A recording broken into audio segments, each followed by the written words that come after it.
All right, under further reviews, back at you. I'm not going to do my typical introduction because apparently I get made fun of for that, but I will put out there. Who made fun of you? Allie did, and John chimed in, so I'm not going to say that we're excited for all our guests and stuff like that. I will introduce them at some point. We do have. I thought maybe we started getting haters on the internet. No, and that's a good sign if that happens. No one's chirping on the internet. Just haters at home. All right. Yeah, it's just from inside. That's even worse. Apparently, I'm loud in the house, so that I'm trying to tone back too. There is a microphone, so I guess I should use that and not scream into the computer. But I want to throw something out there real quick. I'm going to start putting missing signs up for Mike. I'm starting to become concerned. We haven't seen his face in a few weeks.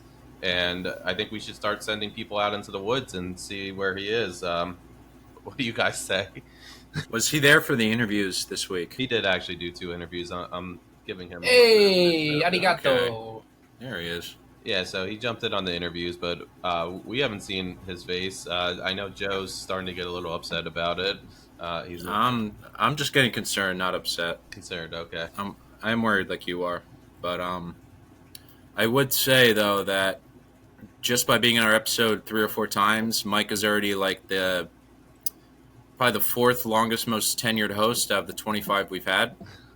John obviously being a solid number 3, having done John 6 or 7. Over. What? John might be taking over that 3rd. Oh no, he's got the 3rd slot locked up. Yeah, I'm saying 4th. Mike had a good run. He was very passionate in the beginning, and then I don't know what happened. it tailed off, but hopefully he comes back for future episodes. Hopefully the fire comes back as football season creeps closer. And we're continuing our division breakdown, or division by division breakdown, I should say, with the NFC South this week. Like I said, we do have 4 interviews, so I will introduce them just because I don't want their names to kind of get drowned out in this episode, and I want to give them their service, or I don't want to give them this service. We had D. Orlando Ledbetter. He broke down the Atlanta Falcons. We had Scott Reynolds of the Pewter Report. He broke down the Buccaneers.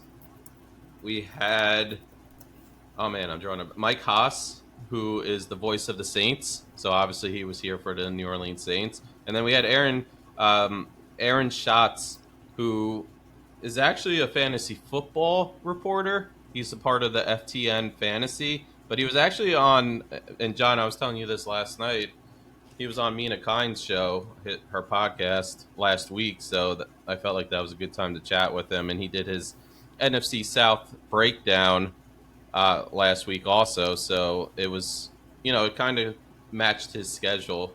But we'll get into the NFC South.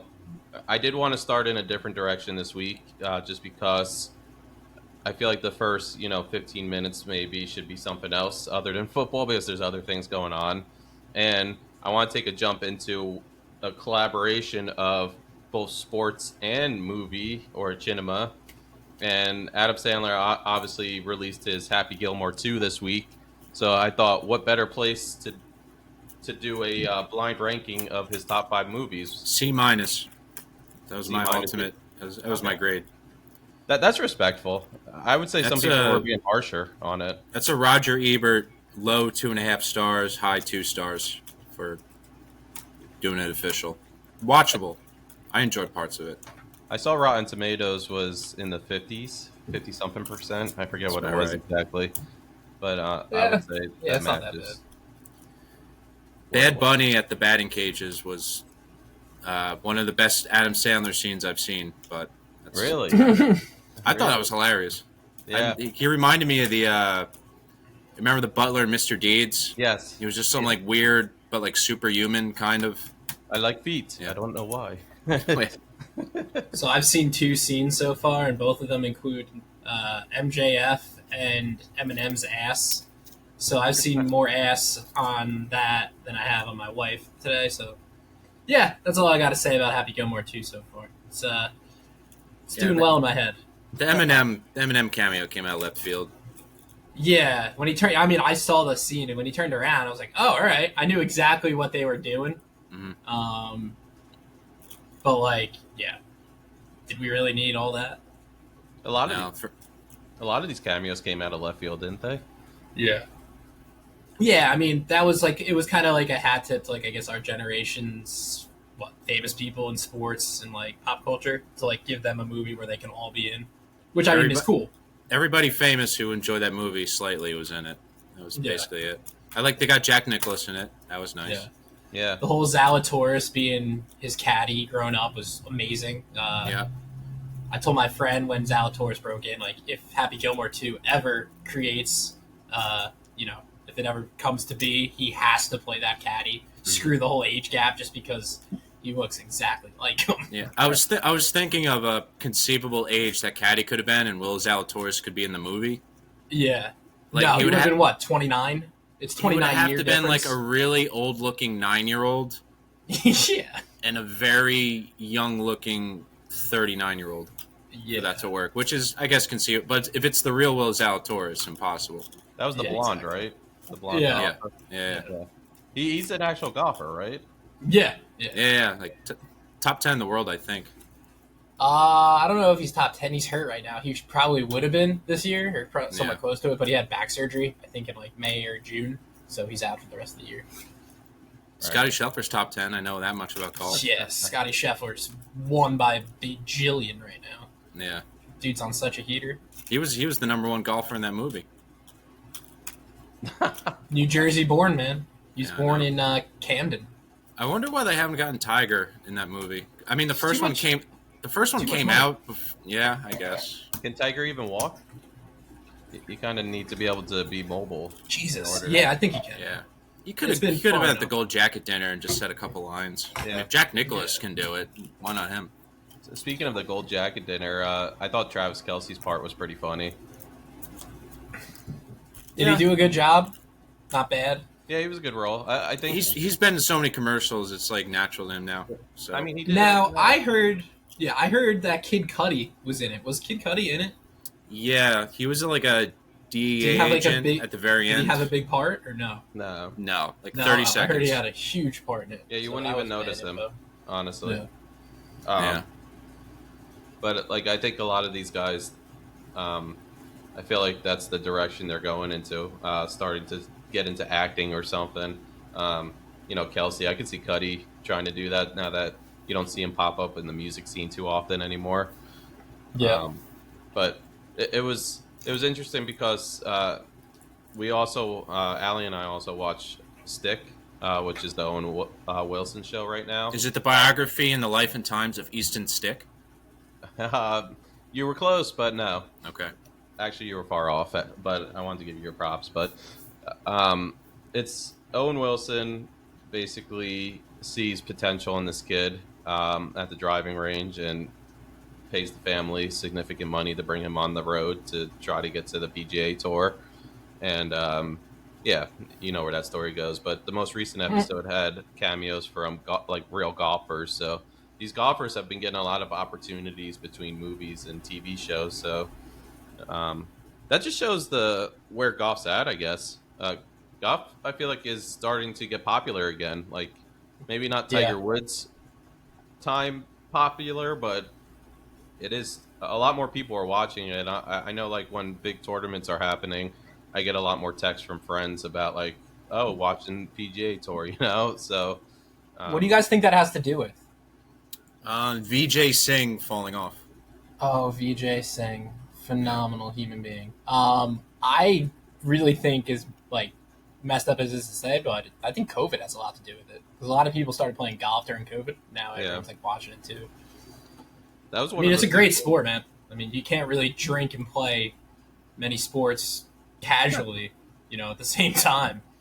And it's a lot more competitive than beer league softball, right? Yeah.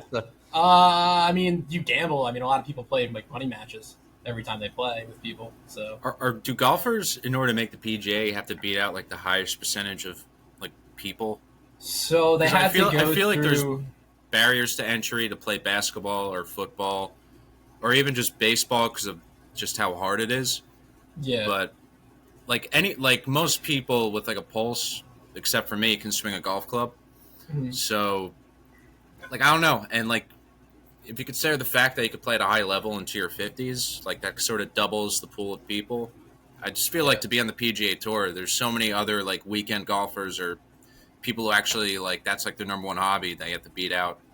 Even though typically they go through, like, the whole of high school and then they play at college and they're siphoned in. But, Yeah, it's like the one sport where, like, you can do something exactly like a pro. The answer is obviously soccer, but, you know, golf Yeah. I thought about. Soccer or, what's his face? Novak Djokovic, 2012, Wimbledon. That freaking false set he had. Oh, my God. Not good. Wait, what? I don't know. I just went on a tangent there. Soccer. And- Soccer to tennis to Novak Djokovic. I was thinking about the 2012 Wimbledon. I can't even remember. Yeah. That's about the time he was coming up. That's surprising. that You're was, the historian. That was Andy Murray, wasn't it? No, that was 13. Andy American Murray hockey lost to Federer. Oh, yeah, Andy Murray lost to Federer, I think. I think Djokovic started out just winning the Australian Open, and then he started really dominating, I think, like 14, 15. Don't fuck with me, Steve. He's trying to act like he knows ball. Like he knows I don't. He knows yellow ball. He knows that No Pen racket. 15. I'm going to get some people to fact check his tennis knowledge. I like it. But let's do this ranking real quick just so we can get to our NFC South preview. What would you say has to be the absolute number one? Federer over Murray in 2012. So I got that right. 2013. Yep, 2013. Everyone Andy Murray won. Because I know he won in the Olympics, and that was like a big deal because that was in London, but he didn't. It was like, all right, now he has to win Wimbledon. I don't know. Don't let him fool you. He Googled all this before he started this. And I was way off on Djokovic. He had already won 3 Australian Opens, a Wimbledon in 2011, and a U.S. Open before all of that. So he was already pretty established. Wait.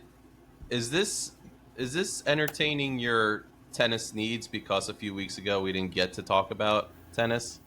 Oh, no. We did talk about tennis when you weren't here. We did, but I had to cut that part out because when we thought your mic cut out, for some reason Riverside kept it in. So it was just 3 minutes of audio of you going on your monologue. Yeah. Well, me and John were separately talking about tennis. It was unusable, so I had to cut it. Good. We don't need any extensive tennis talk in this episode. Well, I think it's transitioning smoothly from one era of dominance to another. Now it's a 2-person race, men's tennis. Women's tennis, I have no idea. But Serena's gone. yeah, exactly. Unfortunately. Go golf. So what would you guys say? Top 3 Sandler movies: Happy Gilmore, Billy Madison, Big Daddy? In no specific order, probably. I feel like I've never been crazy about The Waterboy as much as some people are. Neither have I. I think it's good, but it's not. Some people think The Waterboy is the best one he's made, which is fair. But I think I would have a different list than a lot of people. Would you? What's your top 5 then? Wedding Singer would have to make my top 3. I love Weddings. Wedding Okay, Singer, yeah. I was gonna say that was either 4 or 5 for me. Little Nicky. No, Little I did Nicky's like not Little in Nicky. for me. No. What about Mr. Deeds? Mr. Deeds, I love too. Big Yeah, Daddy. I really love that movie. That might make my top 5 as 5. Yeah. I'm gonna be a real auteur and say Punch Drunk Love. Oh, Just a depressing movie. You know, it was excellent, but it wasn't it wasn't his typical comedy movie. That Netflix movie he made, Hustle, when he was the NBA agent. was that really good? It was really good. I really don't. I think the last real Adam Sandler movie that I truly watched was Anger Management, and I love that movie. That's a good Uncut one. Gems was pretty good. No, that is the last one. Never mind. Uncut Gems. It's not. Uncut, You don't I'm think sorry. of it though, because that's not a comedy. Uncut Gems, as Gems. it's supposed to be called. Uncut QB Gems. Halloween. Just kidding. That movie wasn't that Deuce great. Bigelow. Hotel Transylvania was low key really good, but not good enough for top 5. It's Billy Madison, Happy Gilmore, and then for third, there's probably like 4 movies, depending on You what don't I'm mess thinking. with Gohan. Yeah. Grown Ups.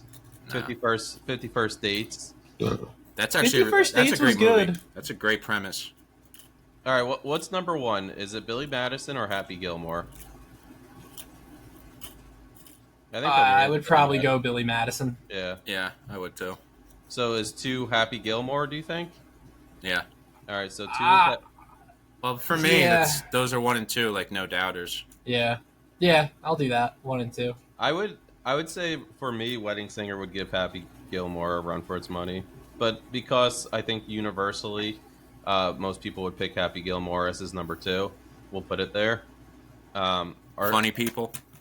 Now 3, is it Big Daddy? Is it Wedding Singer? Is it something else? I think you want Wedding Singer, so I to really appease do. you, we'll put it there. So Wedding Singer 3, Big Daddy 4. Big Daddy 4, and then that leaves us with one more movie. So is it Mr. Deeds? Is it Longest Yard? We forgot about too. I hate that movie. You don't like that movie? No, I just watched it to see Courtney Cox's new tits. To be totally honest. It's about a reason. Yeah. Oh, Mike, we have an update from Mike. Just letting you know, he's installing security cameras. Yeah, don't go to his house. You're gonna be Don't on. fuck with him, dude. He's locked and loaded. I would go Anger Management just because it's got Jack in it. Not Mr. Deeds. No. And I love Mr. Deeds, but Anger Management is probably one of the most quotable Adam Sandler movies of all time. Really? Yeah. You know I what shouldn't say most quotable with as in terms of quantity, but like Is that a Goose Fraba? Goose Fraba, I'm so pretty, you're so I pretty. remember that. Yeah. Yep. You know, that whole park scene was like one of the greatest Adam Sandler scenes of all time. We didn't even mention Little Nicky. I did. I got shut down quick. Yeah. Don't mess with the Zohan. Did you guys like that one? I don't think I've seen that one. I watched Honestly. it for 20 minutes and turned it off. Yeah. It was terrible. Jack and Jill.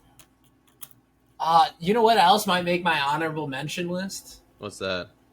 I now pronounce you Chuck and Larry. Oh yeah. First yeah. one That's a good one. with Kevin James. That was really good. I think it's gonna be controversial if we don't put Waterboy 5. I think some people would say No. Click. I wouldn't. Some people would say Click. So, yeah, exactly.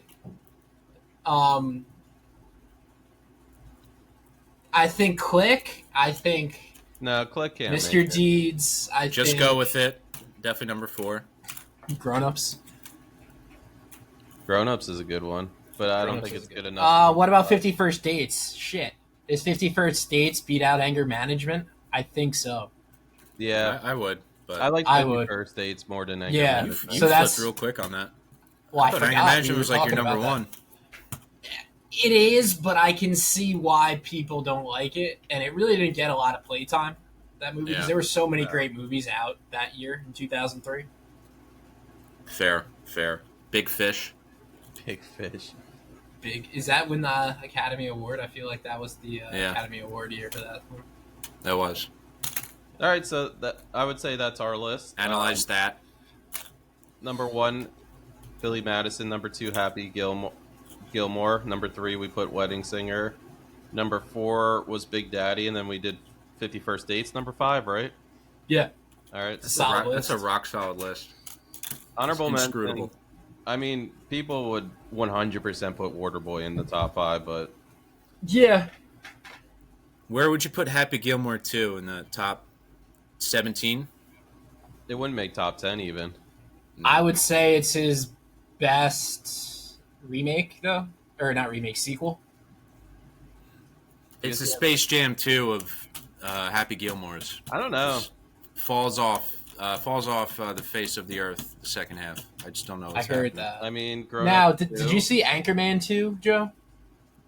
I did. I like that one. That was good though.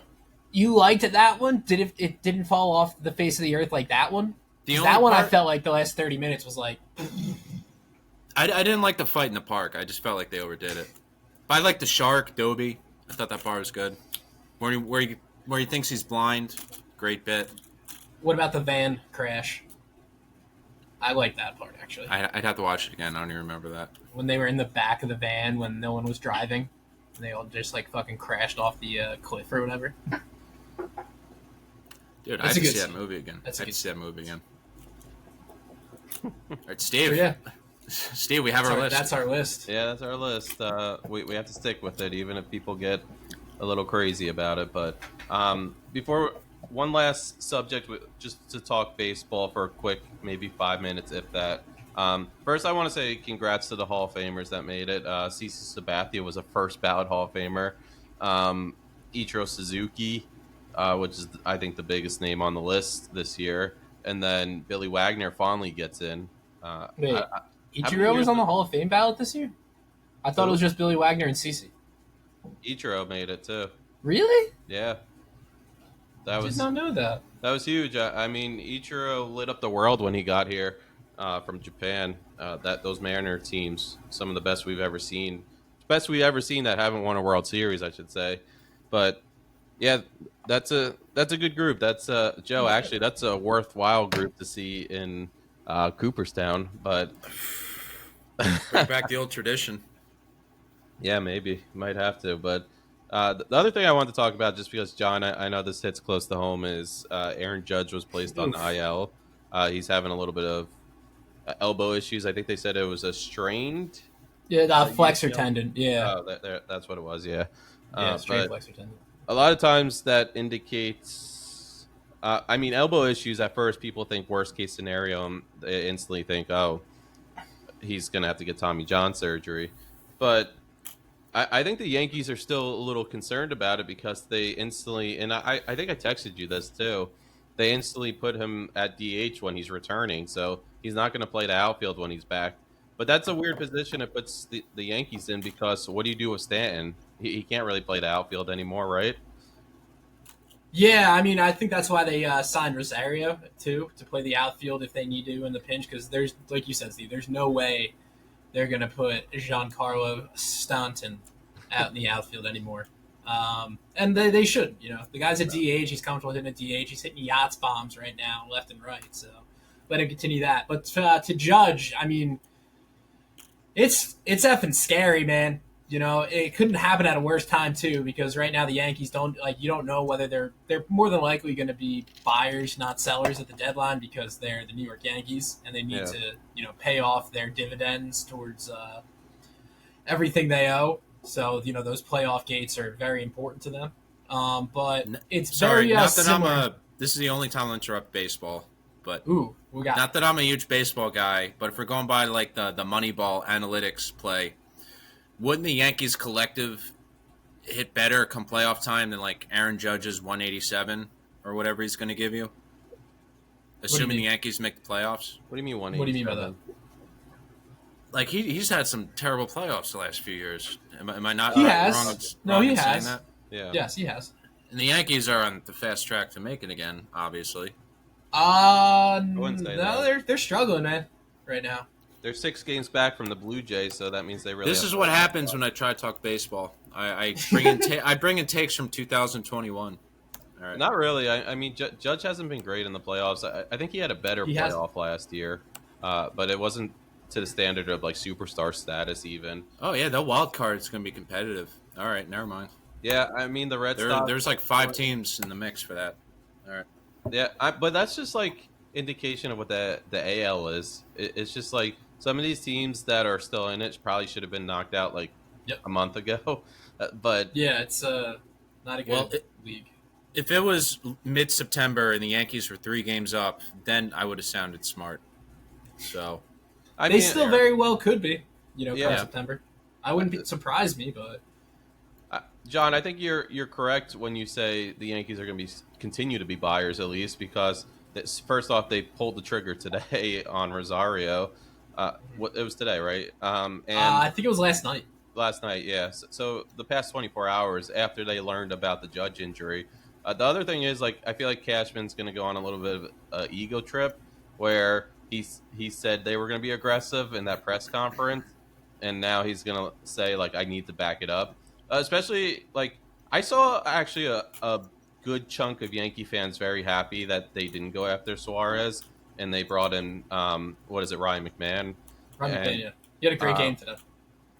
Yeah, 2 RBIs today. I think he had that nice diving catch earlier in the series, which is not something you've really been seeing from the Yankees defense. It's been pretty brutal. Yeah, he made another sick catch today too. That was, I think Susan Waldman said that she hasn't seen that in the last couple years. Yeah, I mean, Susan Waldman. Susan Waldman. Joe, Love give her. us a Susan Waldman impression. Oh my goodness gracious! It's Roger Clemens. That's all I got. That's the only thing I know Rogers her in for. George's box, and Roger Clemens is back. Back to you, John. Oh, okay.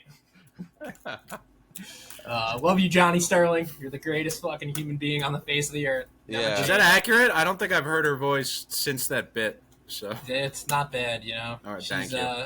She had an issue with Cam Schlittler's name earlier in the week. You can imagine Schlittler? what she said. Did you say Schlittler? Yeah. I don't know. I remember the old Boomer and Carton bit where they would just play that over and over. So The Susan Waldman alarm clock. yeah, was that it? Phenomenal. It's Yeah, ingrained, they did that ingrained with in it. my head. Oh my god. That's Again, Craigie, if you're ever gonna watch this dude and you want to come on with us, feel free, bro. He's the Ever. free agent, right? He is a free agent, yeah. Really? Fox Sports. Exactly. Yeah, you heard about Joy Taylor getting axed for being a whore. Yeah, well, I thought Craig Carton Carton, was part of that. his comeback was complete. Yeah, I mean, he made a lot of money last year. I think he made, did, yeah. I think, close to $1 million on that Fox show for just one season. And then when he came back originally on WFAN, he didn't take a salary, or it was like very minimal at first because he really Right. just wanted to show the company that Right. thank you for sticking by me. A lot Him and Boomer never reunited, right? No. No, but they're good. Yeah. Yeah, they were. That was a good pairing. I enjoyed that. Yeah, He went with, it was a great show. He went with Evan Roberts, and I know he chased the money, and I think most of us would with Fox. Well, Sports. yeah, I mean, when you got to pay for 3 colleges coming up. Yeah, exactly. Or I think his one son just graduated, and maybe his daughter graduated as well. Yeah. But I think Craig's got like a 12 or 13-year-old now too. Mhm. So, and then he's got another son that's playing football somewhere out in like Indiana. But Some that D2 Evan school. Roberts connection, I would argue, was just as good as the Boomer, if not better. I like them together. It was great. I thought it was great too. You got to see a side of Evan that a lot of people didn't know existed. Yeah. And would I be shocked if that radio show goes 3-man with Tiki, Evan, Yeah. and Craig? No, because you got the athlete in Tiki, you got the total sports nerd sicko fan in Evan, and then you got the radio pro in Craig. Are you gonna And pay? Tiki would be the only what? Are you gonna pay for all 3 of them? Because Hey, that's the problem. Yeah. And I don't think Craig's in a position to take less money now. Exactly. I don't see Craig going to, ESPN New York anytime soon either. get rid So- of the daytime show. I'd be okay with that. Give Craig the daytime. Sal and show. BT? Sal. No, they're good. They're good at what they do, though, man. Those two are like two really passionate guys. BT worked his ass off, and he's always wanted to just be at WFAN. And Sal, worked his ass off.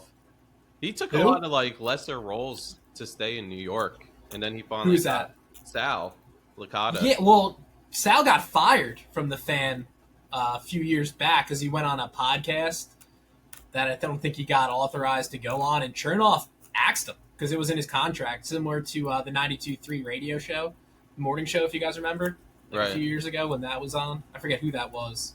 Wait, they're not allowed on podcast? So they have to get authorization and stuff from the company beforehand. Because I've And had Sal, I had Chris Cross Carlin them off the on list. back in the day, and he was on the Who? Fan, so Chris Carlin. oh, really? Well, I there might think. be. I think it was something with that where he did something against what the company said or something, or maybe Yeah. Chernoff told him don't do it, and he did it, so he axed him. True. Yeah, I mean, the Fan sounds like that type of company. Yeah. Keeps close tabs on all the guys. Do you think Yeah. Steve Summers is allowed to go on podcasts? He has his own podcast. It's great. Does he? Yeah, Oh man, it's I got to catch up. I'm out of the whole New York sports radio sphere. Start listening. I haven't fully You have a long ingratiated bus, myself since. Well, I used to drive. I used to driving used to be a big part of my commute, so that was sort of when I would listen. Right. And that's that. And that's that. Real quick, That's that. That's that. I love talking the fan. Been a big part of my life since a very early age, but I do want to get into the football portion. Real quick, Joe John. Beningo retired. I know that too. Yeah. Bro, what do you mean? I got a freaking Saturday show from 6 to 9, bro. Also, bro, I got a podcast. You might listen to it. Oh, the pain. I talk about Big Don occasionally, too. Terry, can you write a freaking email? He's been doing some stuff, Joe. right? Yeah, he's got a Saturday show from 6 to Yeah. 9. Of course, 6 to 9, bro. I love the 69. What do He you was think? on of the, a, what do you he think? had of an the high school infomercial coach? about, wait, what? What do you think of the high school coach that does a show? The female, she fills. Oh, in. Danielle McCartan? Yeah. Again, she's all right. You know, she's cool. I would love for her to come on if she ever wanted to come on under further review. Danielle, we would love for you to come on this for a little bit and just chop it up. I'm sending that exact clip to her. Absolutely. You know, she's Steve knowledgeable, Summers. cool. Steve Oh, Summers. you know. We'll get them all. Well, I just did some peyote out in the The backyard. Metropolitans. Oh, the New York Icelanders playing at the New York Mausoleum. Justin Fields had to be helped off the field for the Jets. Yeah. Oh, I might smoke a cigarette in here. Don't tell anybody, okay? What's the deal with that? I'd Somebody- grandfather him in. He could smoke. If we Oh, had a studio, absolutely. he could smoke in it. Absolutely. One he day. did. He would smoke right out the window. What a 20th century man. I think- They don't right? make him like him anymore. I think you guys are a match made in heaven. That's who doesn't love Steve Summers though. That's not some He's unique a trait. He's a national It's not even that. treasure. Just go back and forth with your impersonations. We'd lose all 400 something followers that we've grinded to get. He's been keeping up. Joe knows the number every time we're on this show. So Hey, you recording. gotta I like it, do. man. It's getting up. Yeah. Building it. Joe, do you go on Buddy's Instagram? No, I feel like you're the one who's on it. no. He Wait. asked me where to find it, and then I went through his and then added him. Wait, do you have a burner? I'm not gonna buy a follower, but I'm gonna do that. Do you have a burner page? Yeah, I have an old burner account. Oh, my God. yes. Yeah, I live off the grid. I I don't even have a social security number. I am cutting that. Talk about cutting up audio. I might make a quote graphic and say, "Yeah, I have a burner account, Joe Dugan." Don't, Steve. Don't blow up my spot. Bartolo Colon. Just let it get buried in minute 33 of this podcast. It doesn't need to go out there like Oh that. my God, we're so deep. Or my into it. 6 We other haven't even burner started accounts. The Let's- NFC South preview. I'm the Kevin Durant of podcasting. I got burners for days, dude. He has 10 burners, and he uses his dating app back in the day. What? You used them all for your dating apps I did. to check in on people. You know, So I you don't got use- that picture. I don't The use. Bobby I don't- Valentine.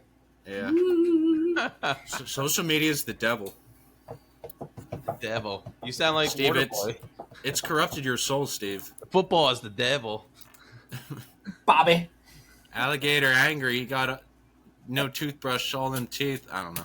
It's a long quote I remember. Last question though, John. Before we get Yeah. into football, I want to finish. What do you think they do in that DH spot? So Judge is taking over full time. Are they just gonna lose the defense and put Stanton out there? So it's probably going to be platoon. They're going to probably put Stanton as the DH. I could see Ben Rice being the platoon left-handed DH now and just put Goldschmidt out at first if he's not catching. Yeah.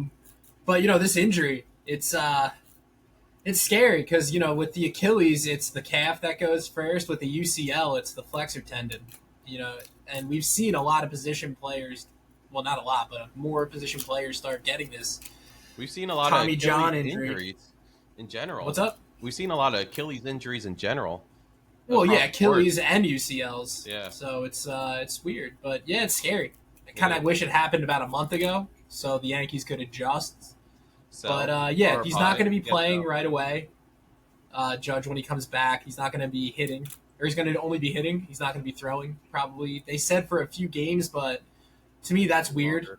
I would say at least he's not going to, when he comes back, they're saying he'll probably be back in 10 days. I don't see Judge, playing the field for I don't know how long, but I think it also might accelerate Judge grabbing a first baseman's mitt come the offseason and learning that position.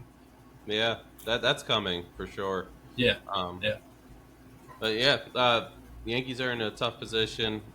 They weren't really hitting before he went down, and this is just going to hurt them even more. But they were able to scrap out the win today against the Phillies. Helped my Mets a little bit. Hopefully the Mets can get a win tonight. But let's start our NFC South preview. So it's the division. If we did this about 10 days ago, Joe would have sat out because he was so sick. But since he's I was thinking about doing that because of sunburn, but I didn't think you guys would buy it. So just get your aloe. You're fine. Yeah, your camera really doesn't help you out either. No. You can't even tell. Yeah, it's not convincing. I've been bathing in aloe vera, so I guess I'm good. Yeah, you're good to go. But I usually do, or the first episode, the NFC East, I did the wheel to start things off. I don't think I'm going to do that today. I'm just going to go right into the Buccaneers because they are the heavy favorites. They've been in the playoffs the past several seasons. They've controlled that division, and it just seems like they're not letting go of that gear. They're not taking their foot off the pedal. I want to start off with like recent history. So last season, the Falcons kind of 2002 won the Super Bowl. There you go. Who was the head coach, Joe? Oh God! Wow, John Gruden. Victorian, you don't. Yes, I thought you were not going to remember that. Shocky. Who was the quarterback? Brad Johnson. We've had him on this. There we go. Special guest. Yeah, did you know that, John? I do. I watched that episode. Yeah, I think that was the first episode and thing I watched. That was a good interview. It's probably the best thing we've Johnson done. On there. Best thing we've done to this point. Yeah, it was a good one. It was. I enjoyed that. Actually, I will say the Scott Reynolds, and I say this in the interview, and not to belittle him and Leroy Butler. I saw him on ESPN the other day on the 50 states and 50 days special thing they're doing, and he was in the Packers, and I was like, we got him first. You know who was just on they just announced the what's it called? What are they doing? The Bills are doing Red helmets? No. Hard Knocks? Yeah, Hard Knocks. The Bills are doing Hard Knocks, and they shouldn't. They put our past guest on there. Oh, he's getting the under further review fucking push, huh? Yeah, Christian Benford was on it. He was like front and center there. And I've actually seen like Quentin Lake popping up a lot. I think he's going to be a Pro Bowler this year. Honestly, he's really good. So we've had some good guests on here, I would say. But I want to. So for the NFC West, like I was saying, last season the Falcons kind of controlled the offseason headlines. They got a new coach. They got a new quarterback. Their defense ended the previous season on a high note, so a lot of people were excited about their defense. But then they ended up finishing with a below 500 record. So let's rewind a little bit further. So the Tom Brady era, Tampa Bay went all in. They gave him the players that he wanted, and they took home a Super Bowl. But once he left, after they gained all that momentum, it kind of felt like a big beach ball deflating in some ways, because the following season they draft Kyle Trask. He was going into the season as the starting quarterback, or the predicted starting quarterback. They signed Baker Mayfield after he went through like his journeyman type thing, and I really love talking about this with Scott Reynolds because Baker Mayfield's one of my favorite quarterbacks in the league. I love his story where he gets to the Browns, he takes them to the playoffs after a long drought, and then they say, screw you, we're going to bring in Deshaun Watson after his whole massaging incident. They still took a chance on him. And then Baker goes to the Panthers. He realizes it's a shit show in Carolina, kind of axes out of there. And then Matthew Stafford goes down on the Rams, and he takes over as the starter there. And he kind of shows flashes. What the? Whoa! Hold on. I think it just got a lot hotter in Joe's room. Joe, you okay over there, buddy? Was that what? I think the temperature just got a little raised. It was a chair. No shot. That was the chair. Oh my God, that was not the chair. We're gonna need a replay on that facey page right after the chair moved. That's a squeaky chair. Can we play that clip again when you edit this? Like, Yeah, please redo that. That was, oh my God, Scotty Scheffler's got nothing on you, buddy. Oh, I think it went again. You just it in while you were talking.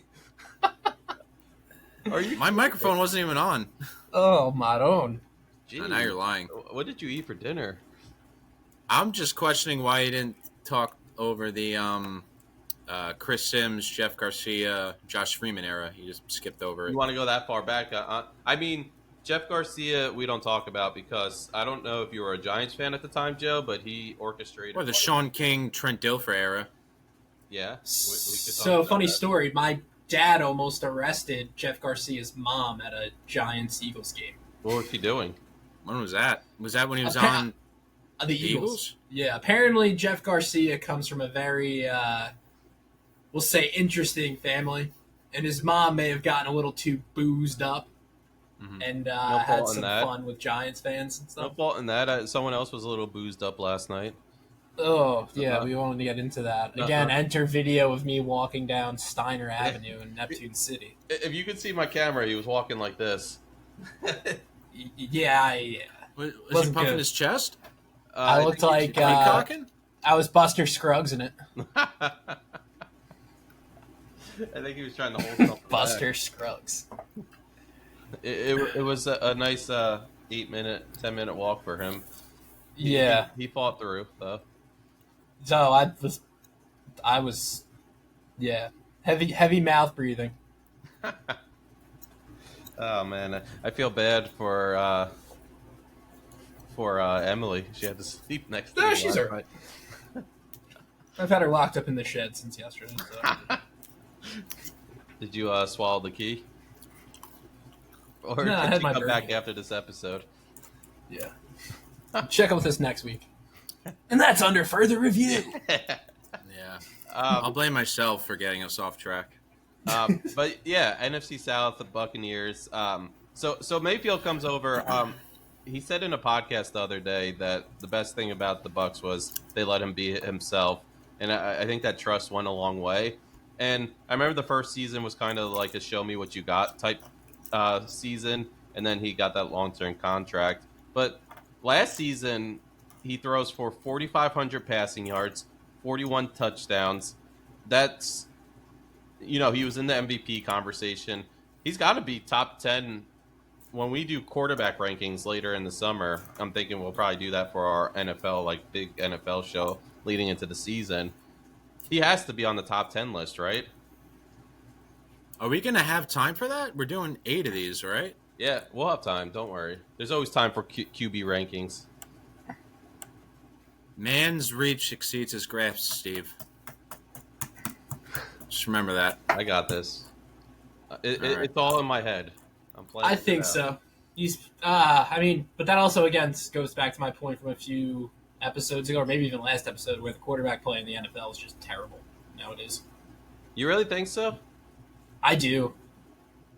I mean, we grew up with, Peyton Manning, Phillip Rivers, Brett Favre, Tom Brady. Now it's like, Lamar Jackson. And don't get me wrong, Lamar Jackson's great. But, is he really up to that level of quarterback? It's a total different way. Okay, so put it this way. Type of quarterback. I think Joe Burrow's the new Kurt Warner. I'm not too worried. Yeah, again, like Joe Burrow. He's great. What has he done? I mean, he made it to one Super Bowl, got hurt. He's known more for getting hurt. Well, his team was dog shit last year. That offensive line, he was fantastic. Yeah. Yeah. Jamar Chase was fantastic last year. Yeah. I mean, not to get anyone's, the top 3 quarterbacks in the league would be, top 4, because I don't want to say 3. Or Lamar, Jackson Dart, I think we're in good hands. Diesel Dart. Hell yeah. Yeah, but what? I also think that there's something to be said about like a competitor, somebody who will leave everything on the field and win at all costs. And I think that's what Baker Mayfield is. That's big. Yeah, Baker Mayfield's MO is that. It's kind of like a Doug Flutie type player, Jeff Garcia you mentioned. Yep. Someone who may not be the biggest guy in the world, but to be fair, Doug Flutie was way tinier than all of them. Yeah, but he was also That guy was a little child running around out there. yeah. But when Doug Flutie was in the league, you looked at him as a respectable quarterback. So there might have been seasons where you threw him in your top 10. I'm sure. When he was on the Bills. Yeah. But I'm looking up their heights and weights because I feel like Baker Mayfield's way bigger than he is. Despite his size, he has turned, and despite his story and like the adversity he's faced, because don't forget this was a Heisman Trophy winner at Oklahoma, and he was like the quarterback of college football when he was there, and he goes to the NFL. He was the number one pick, right, in that class that had like Sam Darnold. Josh Allen was in that class. Josh Lamar. Rosen, right?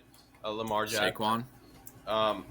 There was a lot of great players in that class, and the Browns thought so highly of Baker Mayfield that they took him 1 overall. And for him to go from number 1 overall to we're replacing you with Deshaun Watson, who is coming off like one of the strangest and most controversial incidents, and it's probably up there with the Mike Vick dogfighting incident in NFL history, the OJ incident, but that was post his playing career. I don't want to throw it up there with the OJ incident, but why are you laughing about that, Steve? OJ? Yeah, I'm just laughing at people who thought that he did it. Yeah, the glove fits. Yeah, he's innocent.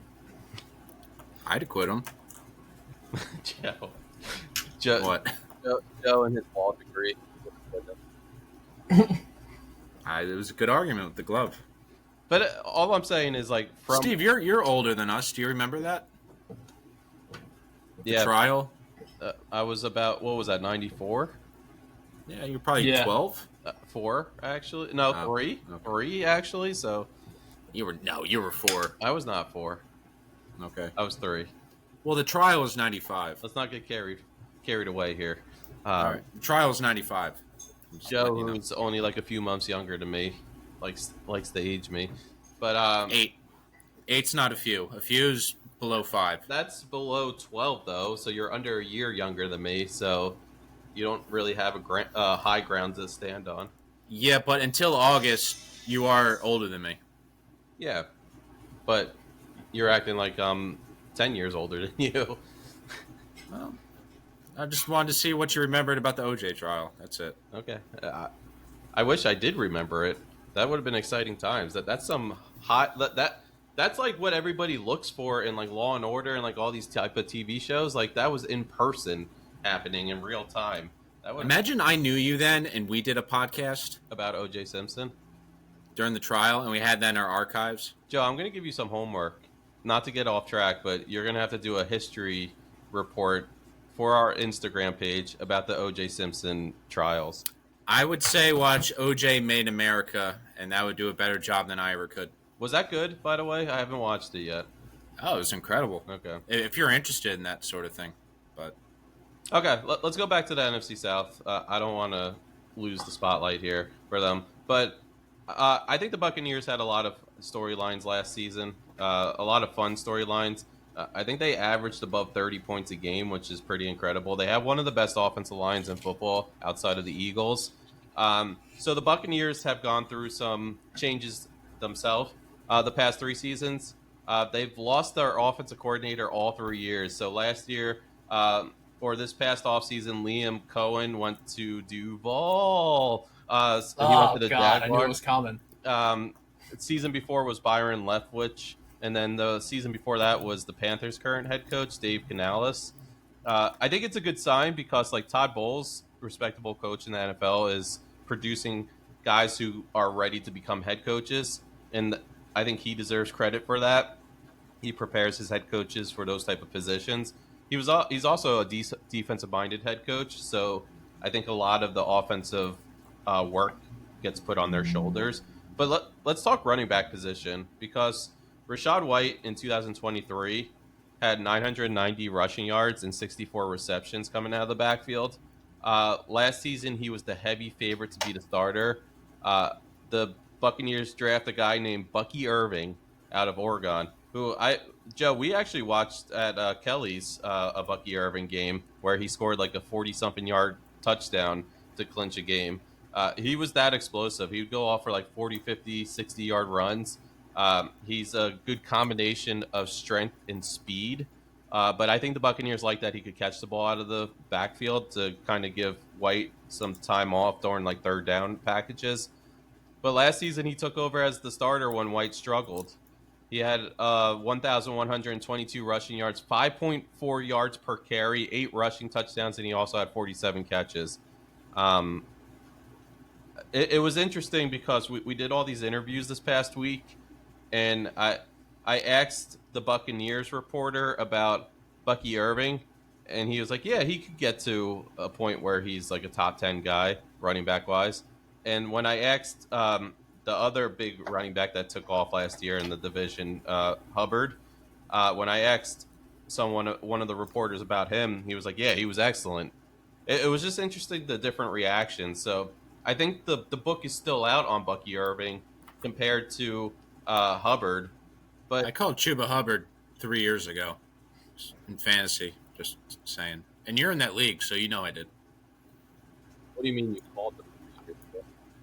I I drafted him higher than projected the last 2 years. So Did you get his cell phone number? Gave him a call? no, I held on to him like Bitcoin, dude. I saw the future, What did and you I like? sold too early. Since it's The in division, I will ask you this: future. what did you like about Chuba Hubbard? The fact that Bryce Young had a hard time completing a pass over 12 yards up until the end of last season, and I thought this guy is a shifty pass catching back. I didn't think he'd be like 100 yard per game. Like this guy runs up the middle a lot. I don't even know if he's shifty. I don't even know how big he is really. I just liked his name. That's the only reason he drafted him. Pretty much, yeah. Chubba. It worked out though. More so than any of my other educated picks, like the tight end for the Bills. I thought I was being sneaky with that one. Whatever his name was. Dawson Knox? Kincaid? Oh, yeah. No, Kincaid. Kincaid, yeah. I think a way of seeing like what the trends are for different guys is seeing like where these guys rank fantasy wise, and I think they're both high on the list. I was actually seeing Bucky Irving as a potential first or second round pick compared to Hubbard, who probably is sitting around that second round. I thought. John, did you get to watch Irving much last season? Is there what do you think the reason? So I, fantasy wise, I did not play fantasy last year for like the Right. first year in many years. Don't worry, You were we're probably signed up- better for it. I'm signed up for 2 leagues this year so far, so we'll see how that goes. Yeah. But just I watched obviously some highlights because I love the Red Zone channel, aka I'm a Jets fan, and after October 1st, our season's usually over. So I watched a little bit. I saw when White struggled, they obviously put him in, and he's projected to be the starter this year, believe it or not. So, Yeah. which is surprising to me because White is going to be a free agent at the end of the year. They might end up trading him, probably, if they're out of it. But I actually like them as a 1-2 punch Yeah. because White does very good out of the backfield, and Baker Mayfield's elusive enough where he can turn a broken play still into a 25 to 30 yard gain with Yeah. someone out of the backfield or someone that knows like what to do and be in his spots. They won't. I don't think they'll trade White. Honestly, Probably not. I was shocked to see that he still averaged 4.3 yards per carry because I know that when you looked at his highlights, a lot of people thought he struggled last season, and I did too. And I still believe it was a fall off from like what we expected because I remember even we're talking fantasy. I picked him high in my fantasy draft, but yeah, Bucky Irving. Scott Reynolds actually said this during his interview, and we'll switch over to that shortly. But he still thinks it's going to be like a 60-40 like start percentage, which I was a little surprised by that because I would have thought Bucky Irving would be like an 80-90% start, and then Rachaad White would get carries throughout the game to give like Bucky Irving a break.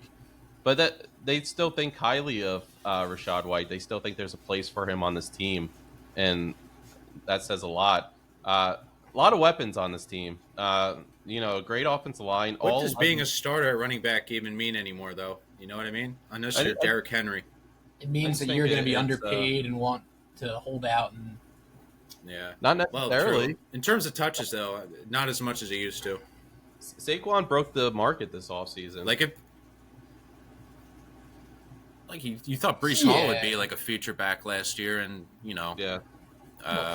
Braden Allen, whatever. Braylon, he deservedly so. He was, at least early in the season, he was good. But we're not talking about the Jets. Sorry. Yeah, there will be a time and place for the Jets. I don't want to talk about that. I do want to make a point. That's coming up. It is coming up. It's a few weeks away, but Mike Evans also had a really good year, and he got 1,000 yards. I guarantee you. That was the big storyline. For those listening or watching, Steve left, but I think what happened was he's going on a monologue. How much they respect him. Bucs, but Chris Godwin was down with injury chart. Last season. And we're going to talk about tennis. Go out and draft two specifically wide the receivers, 2012 including Wimbledon in the first round. Emeka Egbuka, the 2010 Johnson, Tez Johnson. I don't know if you guys remember, but he's like the 100. That's a really tall receiver out of Wimbledon Pro-Am, like 160 pounds, I think, or something. Europeans have a weird. The Buccaneers are high on him. It's not the British Open. It's the Open. The Open, which is fair because it was the first. Open Championship. Oh yes, Steve's. It might be Mike. Maybe he's done with the cameras. Who knows? Watch, we get Mike on a security camera instead of Steve all of a sudden. Yeah. I was a big Andy Roddick guy. I want there to be I was going to say, what year did he win the U.S. Open again? Was that 2007? Three. It was that long ago? Right. I was talking about 2010, crap. where he took Federer to 5 sets, and then I think it went to like the 30th game or whatever. Sorry, 30th game set match. Tiebreaker? 30th game in the tiebreaker, yeah. He was our last great hope as a male American. American tennis player. I think we have a couple guys. We have one guy who's like 10th, but he lost pretty early. Shelton, I think. I don't know. John Isner had an equally devastating serve, but Roddick was obviously just a far better all-around player. Yeah, and Isner without that 6-hour match isn't really. He's known for being 9 foot tall, and that's about it. Yeah, he might have made like a major semifinal once, and that was like it. Like he was never. This will get cut out because Steve's talking about, playoff chances or whatever. All right, I'm glad it's not me though. I'm glad my connection's working. Yeah, I wonder what happened. Well, we need Steve here to officially kick it over to our guest, or we can't even continue the show. He's here. He's just not here. He definitely had to reboot his computer, you would think, right? I don't know. I mean, like, my camera's still flashing terribly, but at least it's on. Yeah, no, you're good. Steve's nowhere to be found. For real. You want to just send it over to the NFC South just in case? To our guest? I mean, we could talk about the Saints. I mean, no one. Yeah, we could talk about the Saints. Who really cares about the Saints? We could probably just squeeze them in too, right? They're not very good. They drafted a quarterback. Oh, Show from Louisville. Shoe. Yeah, someone. Yeah. Shuga. I mean, Derek Carr retired, right? Was he there? This is expert. No way. There's 4 of us now. We're gonna have 2 Macs. Oh my god. Oh, it's a Mac attack. I hope we get Steve with an echo. That'd be great. Hey, there he is. It's Steve's brother, Smeeve. I don't even know where it's Steve and another Steve joining. No, I see 3. Do you see 4 people in our chat right now, Steve? Yeah, we got 4. There's just gonna be a terrible echo when I fucking quad box. Yeah, we started talking about the Saints because you were taking so long. Yeah. Let me just. I know. Do you want to kick over the interview? I'll kick it over.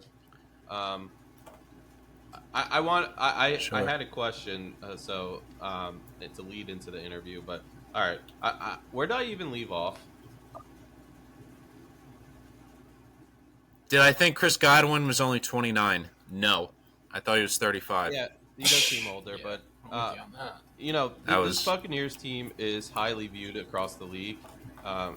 I mean, outside of that two-headed attack, outside of the incredible season Baker Mayfield just had, I mean, Mike Evans has been a staple for so long, and he got 1,000 yards last season, and it was awesome to see.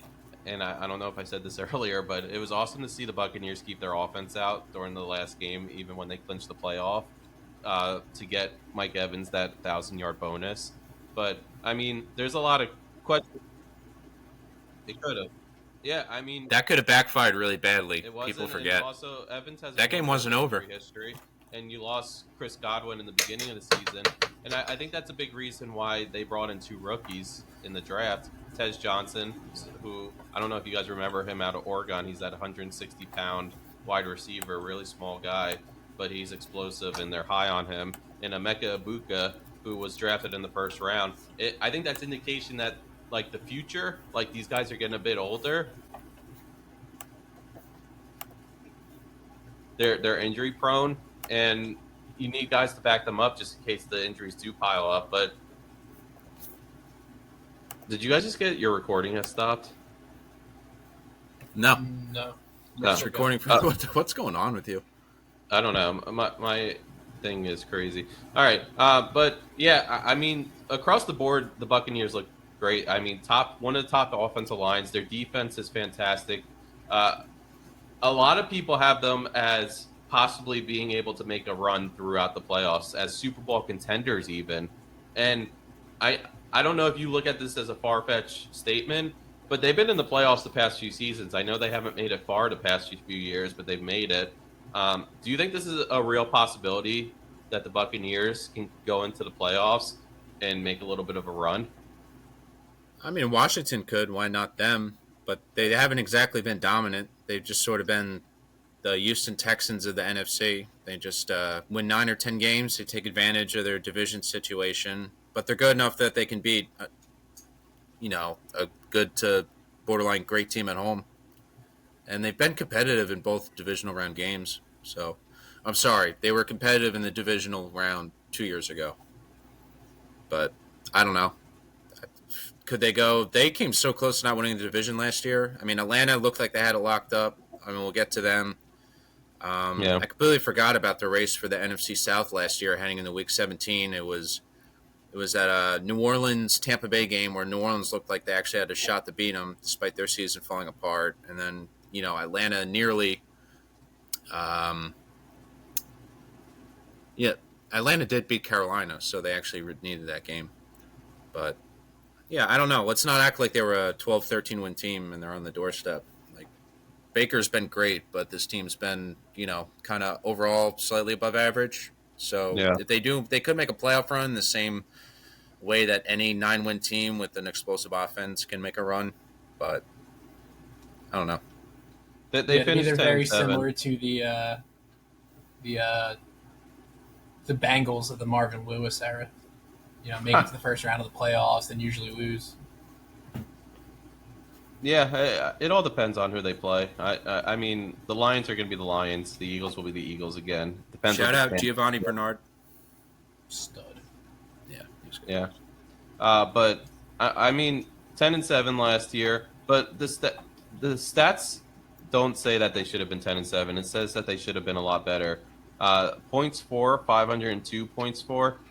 Points against 385. It doesn't make sense because the Falcons, who finished in second place at 8-9, had 389 points for and 423 points against. So that means they were below the points against number.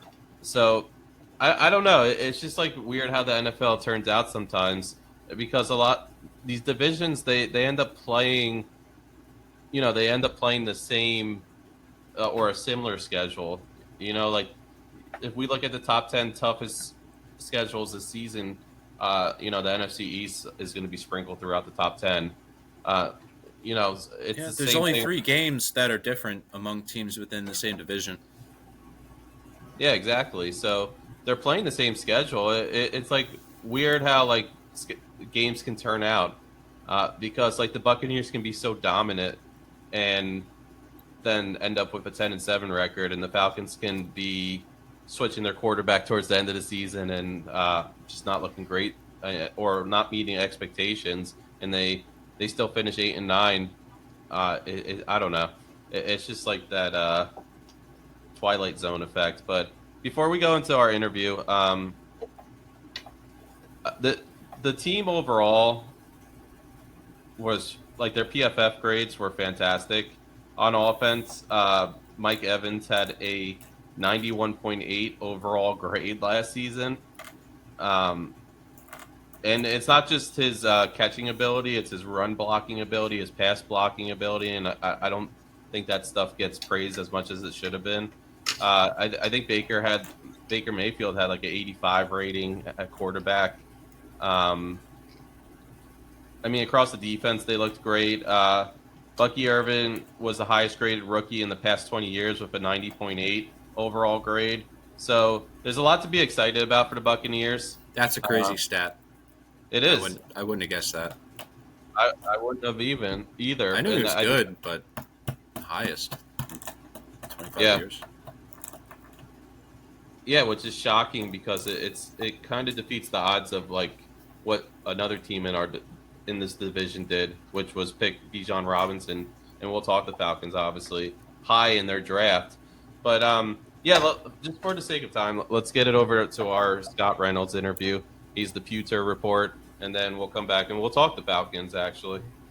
Yeah, excited to continue our NFC South preview with Scott Reynolds of the Pewter Report, Buccaneers reporter. And I have to start just because I don't think I ever told Mike this, but I have two quarterbacks that I absolutely adore in the league. JJ McCarthy, because Michigan will always have a close home as a fan of Michigan, and I think he's going to be an excellent quarterback with the Vikings under O'Connell out there. My other one's Baker. And I don't know if Baker Mayfield has brought on some of the self-infliction to himself early on in his career, especially during the Oklahoma days and some of his early years with the Cleveland Browns. But I don't know, like just watching him from the outside looking in, as someone who obviously isn't around the facilities and stuff like that, just watches him on TV every Sunday, watches a lot of his interviews and stuff like that. I just think the maturity behind him has just been so incredible, in my opinion. Like what he was as a rookie on the Cleveland Browns to who he's become now with the Tampa Bay Buccaneers. He's a true leader on that team. Oh, there's no doubt. I just wanted to talk about that, his like journey and like how he's transformed from someone who always had the talent in him, but just needed to get his head straight on the field, I think. Well, I mean, when you look at the fact that he was drafted #1 overall, Heisman Trophy winner, he was the face of the franchise in Cleveland. And in one calendar year, he goes from Cleveland to Carolina. He was traded. The Browns didn't want him. They traded him to Carolina. And then Carolina benched him, and he said, hey, would you mind if I got my release out of here? I'm not the future here. And they said, yeah, sure. So they released him.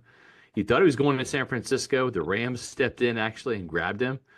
And so and then, of course, the next offseason, he lands in Tampa Bay on a cheap one-year prove-it deal.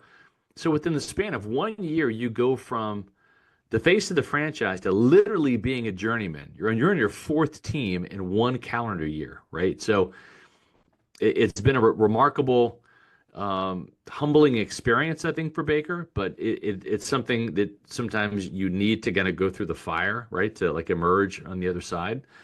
And it's made him a better player. He has everything I think he wanted in Cleveland, he has in Tampa. He's well respected. He's well liked. He fits in. And I'll never forget the very first practice, the very first OTA in 2023 when he came into the Buccaneers organization. The very first OTA, he, and usually it's like defensive players over here, offensive players over here doing their calisthenics and warm-ups. And he didn't know anybody from Adam. He didn't know Mike Evans. He didn't know Chris Godwin. He didn't know the offensive lineman.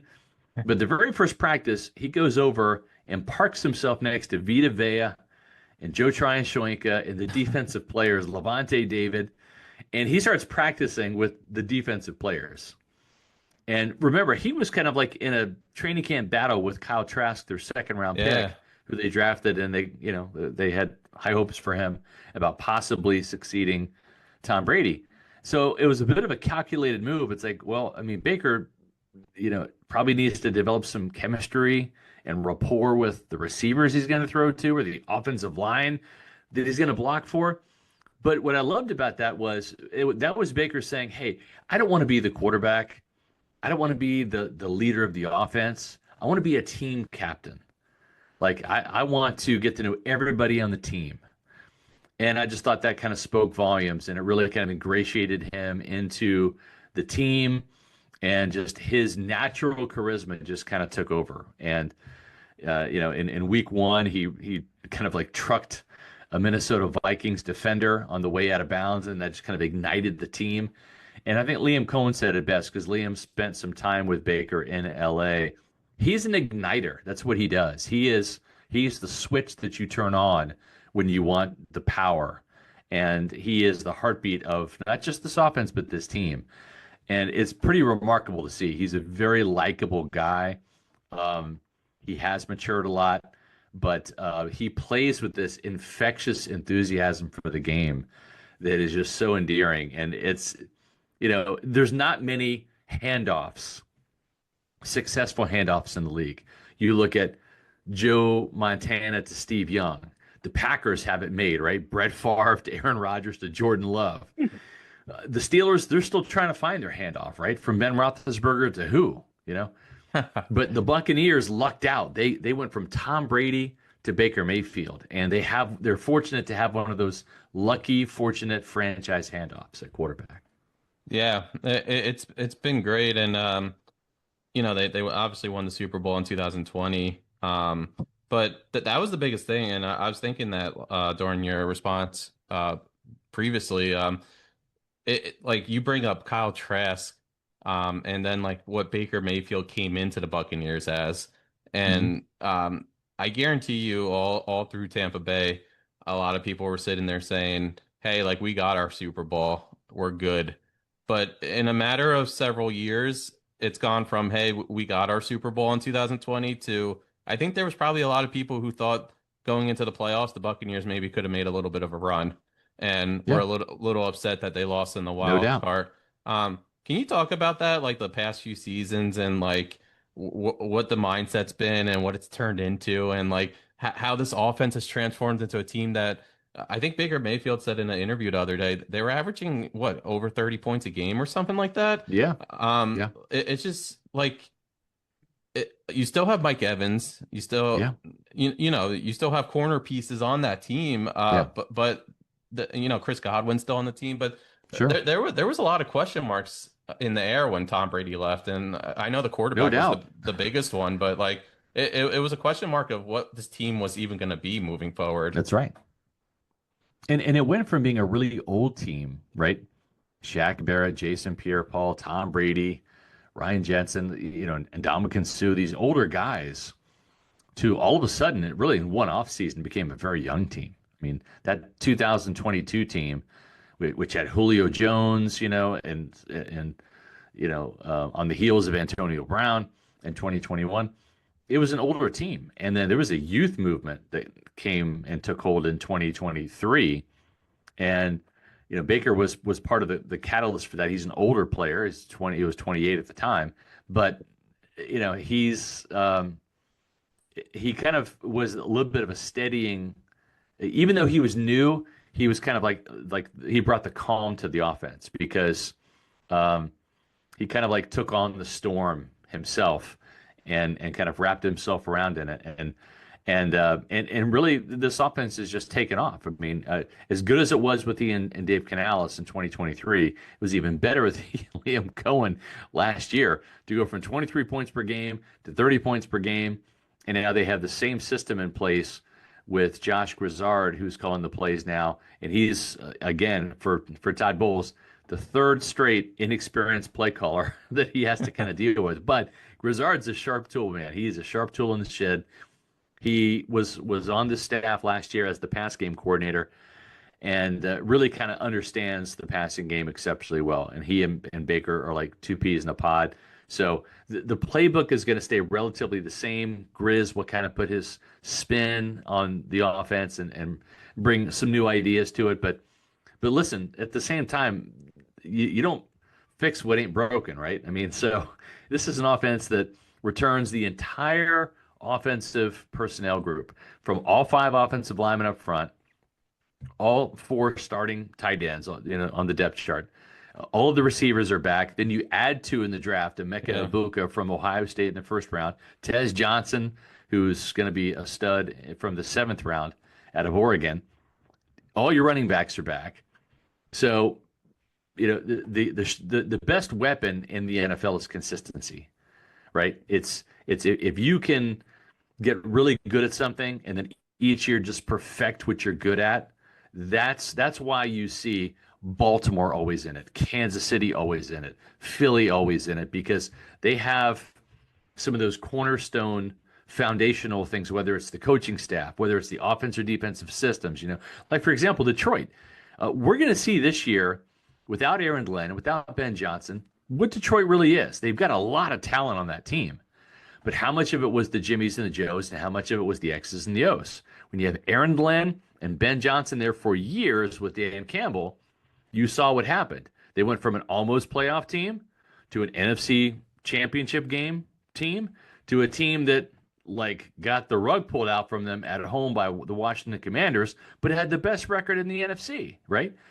And that's because of the consistency and the continuity. So now the Bucs offense has that with this playbook, and with the play callers, and the entire offensive staff is back along with the players. So yeah, I think Baker Mayfield, I don't want to necessarily say his numbers are going to be better, but I think he could be even a better player this year because of that consistency. So that's actually a good point. I wanted to bring that up. There's a lot of consistency across the offense. I'm big on the NFL draft, and I actually had Egbuka as my number 1 receiver. And I couldn't. To me, he was the best receiver in this draft. And so I actually wanted to see what kind of impact, or what you feel the impact he'll have this year, because to me, he is a future number 1 in the NFL, and you guys have him essentially as a slot.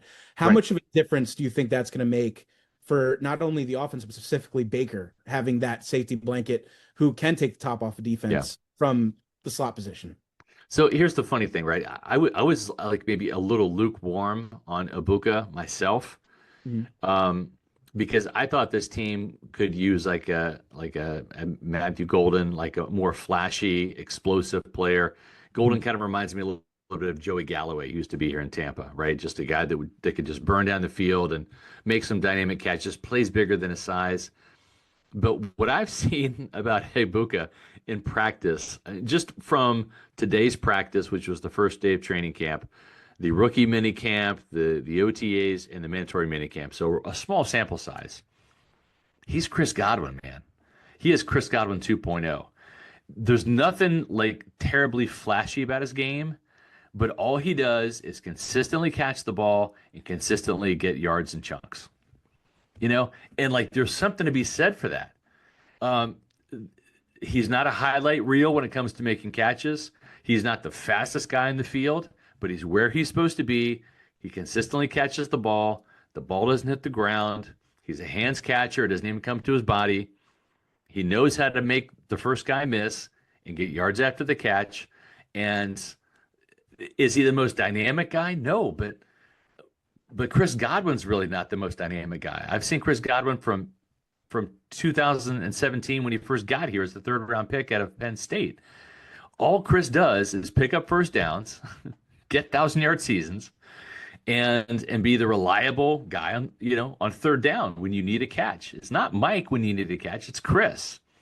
And Emeka just kind of glides out there in the practice field. And again, Chris Godwin may not be ready for the start of the season, still coming off that dislocated ankle, which is a major injury that he suffered in the waning moments of that Week 7 loss at home to Baltimore. But you mentioned the slot receiver position. That is the key position in this Sean McVay, LA Rams imported offense that Liam Cohen brought last year. Think Cooper Kupp, think Puka Nacua, right? That's Chris Godwin in this offense. And Chris isn't out there right now. It's Emeka Egbuka. And Emeka's getting those catches and those yards after catch, and he's the one that's being featured.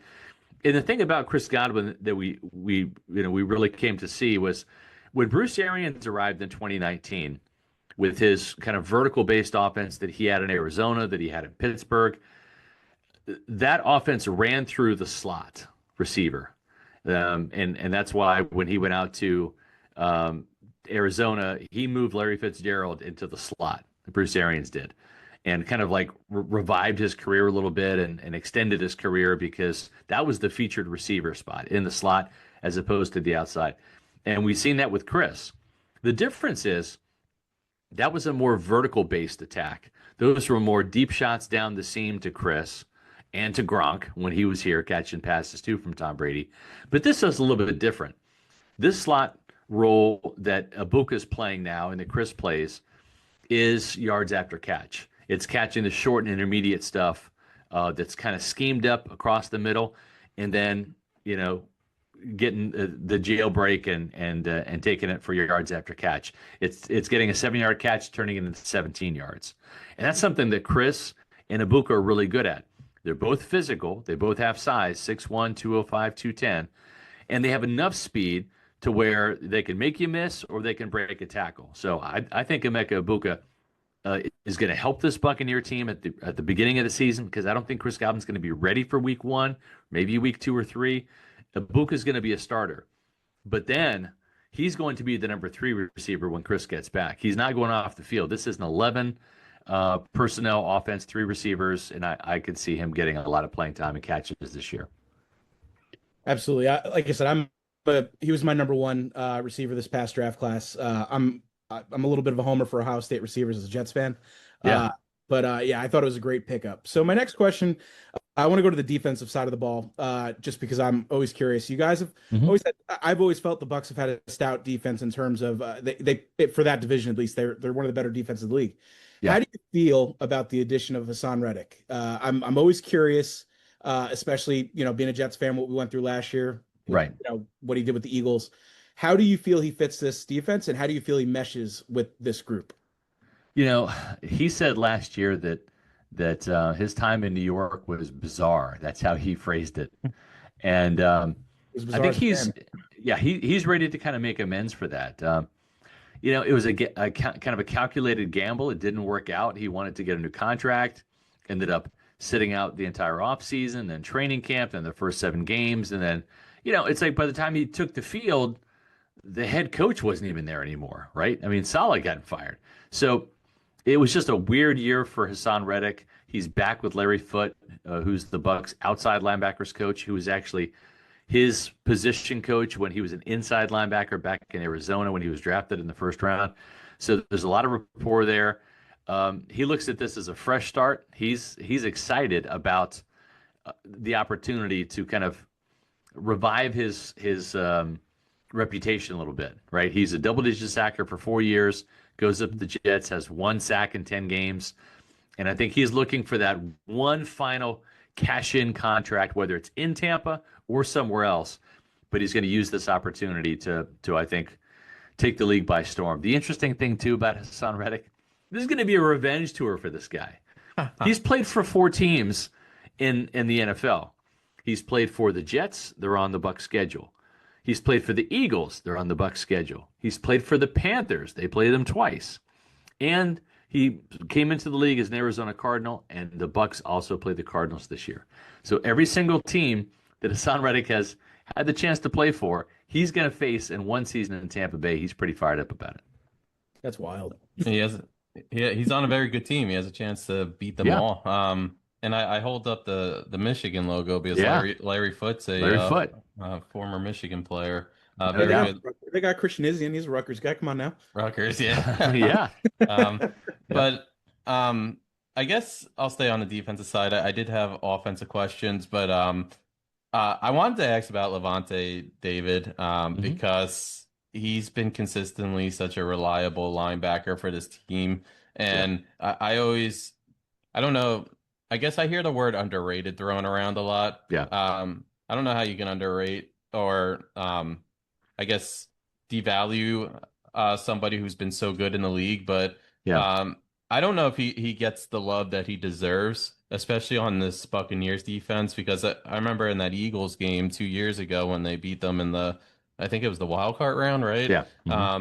he was such a big part of that game, and just Yeah. like there's countless other games. I'm sure you can just list them off. Oh yeah. Just like where he just made such a significant impact and made his presence known on the field. Can you just Yeah. talk about how important he is to this team? He is. He's that kind of calm, steadying presence out there. He's not the rah-rah leader. He's just that steady leader. That guy that when the boat is rocking, you look at him and he's just like, it's okay. We're gonna get to some smooth waters here in a second. So just hang on. And there's some value in that, especially when you've got younger players that might panic. The Bucs have gone through a couple of 4-game losing streaks in the middle of the season the last 2 years, and he's just like, hey, just keep rowing the boat. We're fine. We can get out of this hole that we're in. And so I think a couple of things. He knows this defense inside and out. He is like an extension of Todd Bowles on the field. But then he just has that presence. He just has kind of that gravitas as the leader of this defense, and that's fun to see. The other thing I'll say too about Lavonte is he's not underappreciated in Tampa, but around the league, the three guys really that kind of have taken some Pro Bowls away from him. And I'm not trying to diminish any of their players, but Fred Warner has been a mainstay, right, in the NFC, and and before him it was Patrick Willis, right, in San Francisco, and San Francisco's always had some pretty good teams. Luke Kuechly, right, the Panthers were winning when the Bucs were losing, right, so to the victor go the spoils. He was the Pro Bowler rather than Lavonte, even though Lavonte in some years put up better statistics. And then Bobby Wagner, Legion of Boom, that defense out there in Seattle, they went to the Super Bowl. They went to some Pro Bowl team or some playoff teams. So I just think it's been a little bit of a misfortune for Lavonte David being on some really bad Bucs teams at the start of his career. I think that has kind of stunted his chances of maybe making the Hall of Fame because they look at those things. And he's entering year 14. He's got one Pro Bowl and one All-Pro to his credit. But if you look at all of the statistics and stack them up against a Luke Kuechly or a Bobby Wagner, he's right there. He's right there. And he finally got the Super Bowl ring. It was late. He's got the division championships. They've come late. And, I think if he had 3 or 4 more Pro Bowls in his career, I think he's a lock for the Hall of Fame. But because of that, and because he played in a smaller market like Tampa, when you go in that room with all the Hall of Fame voters from all the different NFL cities, I don't know that he is.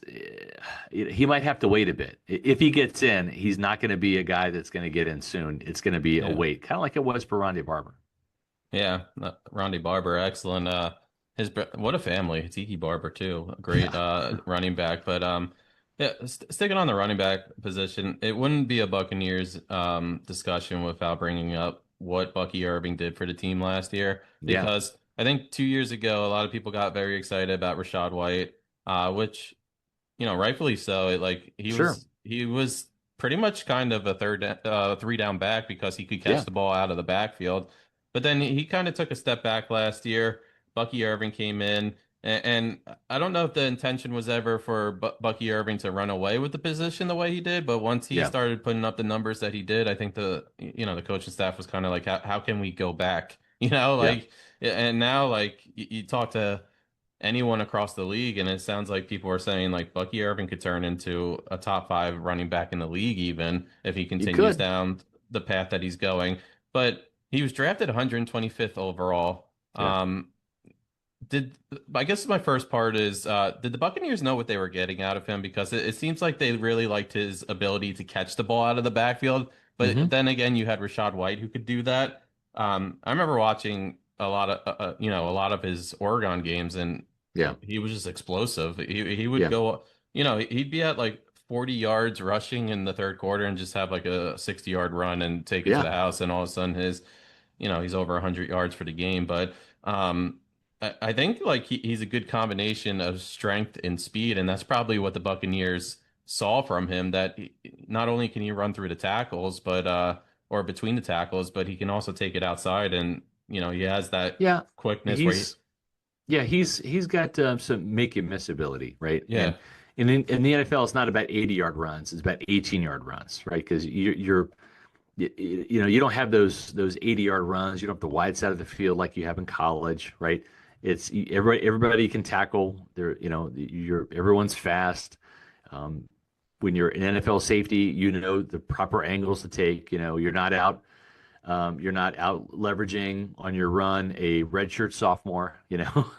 um, but I think with Bucky, he has the ability to get those 18-yard runs, those chunk runs, right? That move the chains, that are big plays, that flip the field. All of a sudden, you're at your 40, and within one run, you're at their 40. And he just has like I said, a knack for making the first defender miss. Gets to the second level. Sometimes he gets to the third level. But this will be a two-headed monster. They still want Rachaad White to be a factor in this offense. He's a great pass protector. He's a great receiver out of the backfield. But you're going to see a little bit more Bucky Irving. Instead of it being more 50-50 like it was last year, Bucky did take over as the starter later in the year. It's going to be probably more 60-40 Bucky, and that's fine. But this is not Derrick Henry. He's not Saquon Barkley. He's 5'10", about 190 pounds. Reminds me a lot of Warwick Dunn, a guy that I followed here when I was covering the Buccaneers back in the 90s. Not as fast as Warwick, and that's why he fell to the fourth round, right? Because he ran a 4.51. If he ran a 4.41, he's probably a day two guy, maybe a late second, early third round guy. But when you're that small and that slow, when you look at the measurables, you're a day three guy. But the Buccaneers saw the film and they said, if we can get the guy at Oregon here in red and pewter, if we get that guy, we're going to be okay. And guess what? Sometimes what you see on tape is what you get, and that's what Bucky Irving is. He's the same guy on film that he was at Oregon, ripping off those 80-yard runs sometimes, but getting the 18-yarders in the NFL, and that's really what it's all about. Yeah, killing the clock. I know we've kept you for a little bit. Can I ask two quick history questions on the Bucs? Yeah, sure. Because I think I saw you've been covering the team for 30 years. Yep. My question is, so Tony Dungy, I think, was the coach right before the Super Bowl season. Correct. And then Yeah. Gruden comes in and he takes them to the Super Bowl. And it's crazy. And I remember the Super Bowl, but I'm looking up and down the list. It's just crazy who was on that team. Michael Pittman, Mike Allstott, Keyshawn Johnson, Keenan McCardell, Michael Pittman, Warren Sapp, Simeon Rice, Derek Brooks, Rondé Barber. It was John Lynch. Yep. I always thought Warwick Dunn was on that team. I forgot he wasn't. But what was John Gruden able to do during that first season that Tony Dungy couldn't do with the team? And were you shocked during the time when you were covering a team that this didn't turn into a dynasty, this team? A little bit. But see, the window was the players, not the coaches. The window had opened really in 1998 after they made the playoffs in 97 and won 10 games. They underachieved the next year in 98 because they read their own press clippings. It was a young team. They got full of themselves and they went 8-8. And then the next year they went 11-5 and went to the NFC Championship game, right? So they had their window. The window was going to open in 98 and close in 2003. Just with the age and the salary cap, that's just what it was destined to be. So thankfully, they got Gruden in 2002. He brought the offense to the Buccaneers, and they ended up winning. And that's what he brought. He brought the offense that Tony Dungy could never really kind of manufacture. There was always a defensive-laden team, and Gruden brought the offense. It was a perfect balance. He wisely kept Monty Kiffin, all the defensive assistants, and it ended up saving the day in Tampa Bay. Yeah. And he even had I don't know if you can call it unproven Brad Johnson, but it's not like Brad Johnson was making the Super or the Pro Bowl every year, Yeah, right. But my last question, and this is kind of a joke question, but I need to ask it. Sure. What was it like covering Antonio Brown? Well, it was different because it was in COVID, right? So I never met Antonio Brown because, 2020 and 21, we were doing interviews on Zoom calls. So he always said the right thing. It seemed calculated, right? It seemed rehearsed a little bit. What's the old fable? The scorpion wants to cross the river, and so he asked the frog if he can have a ride. And the frog says, well, if I bring you across the river, you're a scorpion. You're going to sting me, and then we'll both drown. And the scorpion's like, well, why would I sting you? Because then we will both drown, and that would kill both of us, right? So the frog thinks about it and says, okay, well, I guess we'll go on the ride. So the frog can swim. The scorpion gets on the back of the frog. Well, they go out to the middle of the stream, and what happens? The scorpion stings the frog, and they start going to the bottom of the river. And the frog looks at the scorpion. Why did you sting me? Because now we're both going to die. And you said you wouldn't. And the scorpion says, well, I'm a scorpion. That's what I do. I sting. And I think that's what Antonio Brown was. It was great till it wasn't. Until Antonio Brown turned back into Antonio Brown with the hijinks, and then it ended.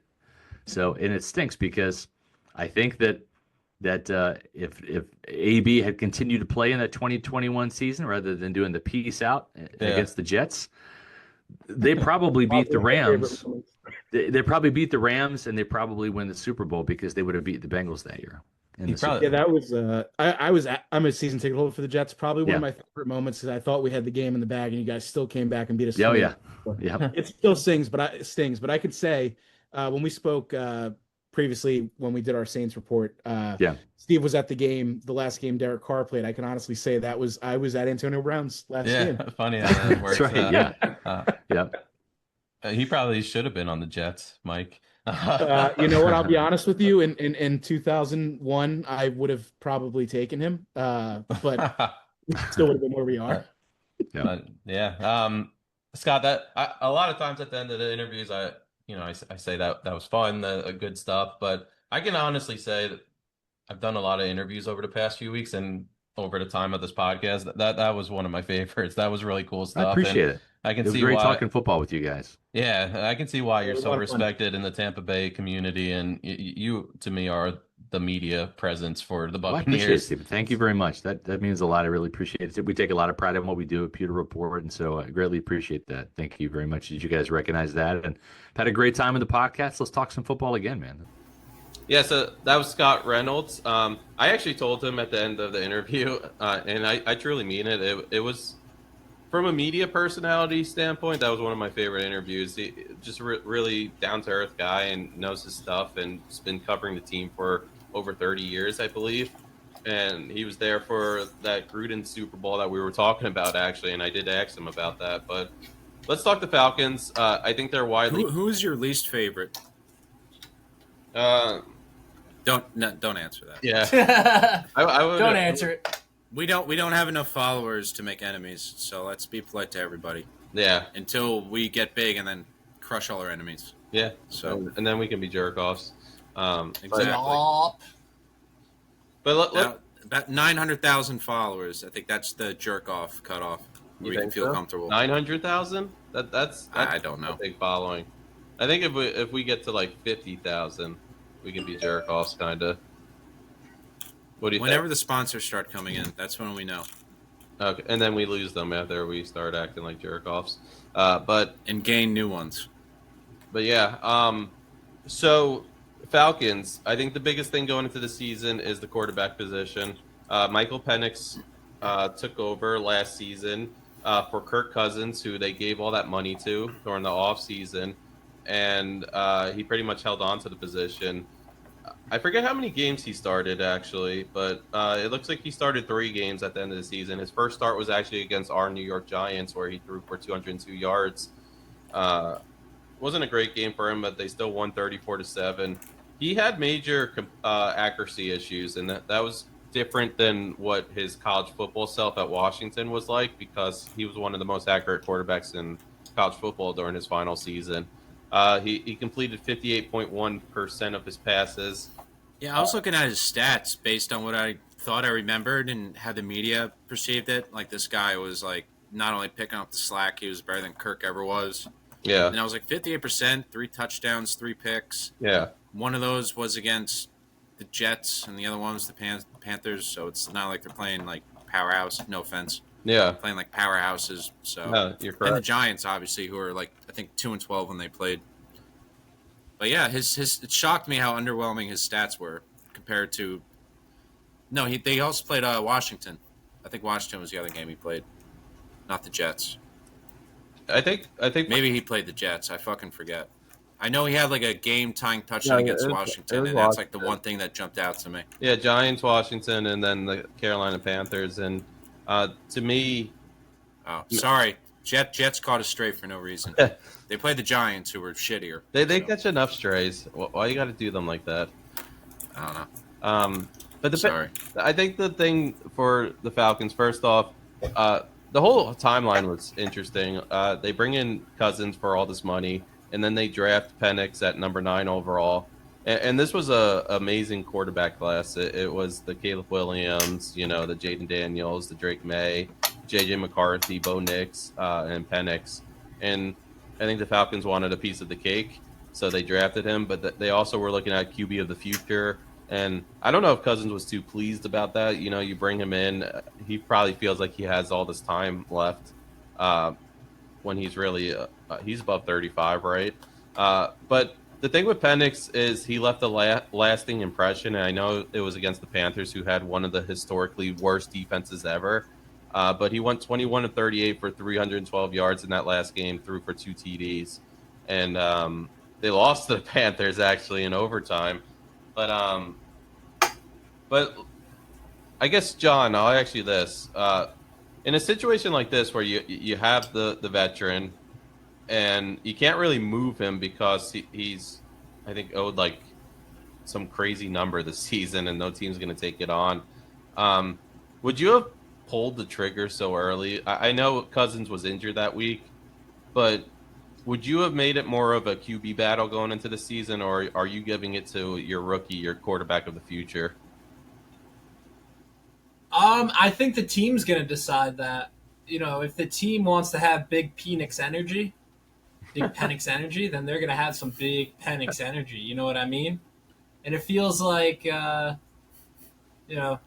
that's the way that it goes. You can tell, Steve, you're a coach of a team. You can tell when something's not vibing. If they put Kirk Cousins there, they could start off, 0-3, and it all just because, the team likes Kirk, but, they see what Penix could be, and they want to ride with that.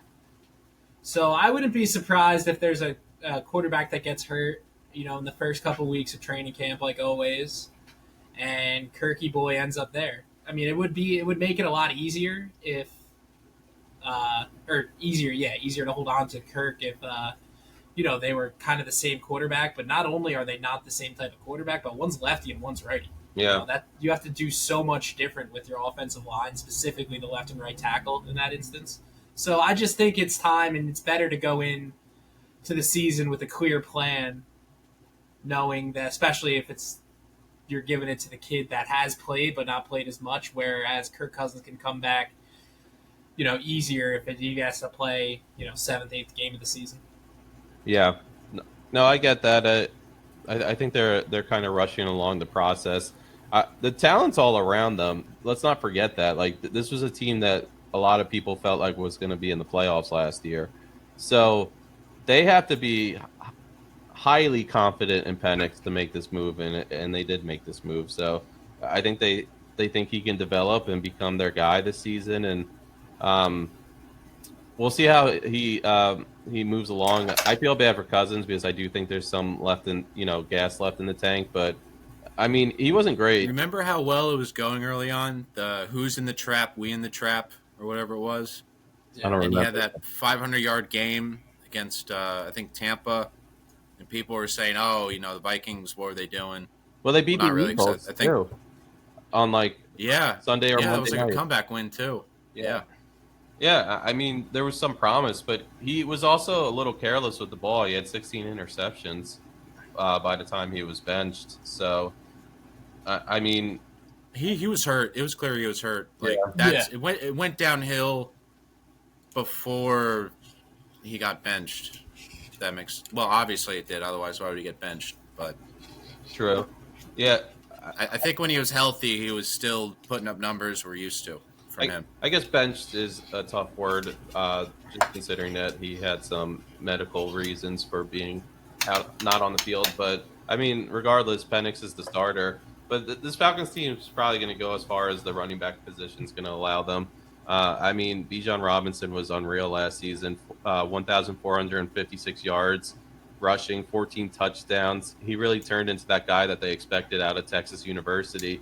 61 receptions too. So he kind of looks like a version of Saquon Barkley because Joe, I don't know if you remember when Barkley got into the league, he had like 80 something catches or something out of the backfield. So he was really that 3-down back, and that's what Bijan Robinson is.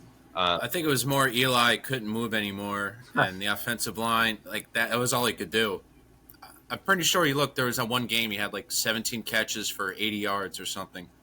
Yeah, like it was. I do remember that. Some of those are just bailouts. A lot of them were bailouts. Yeah, I'm sure. It's still impressive when you get 80 catches out of the backfield and still be able to rush for 1,000 yards.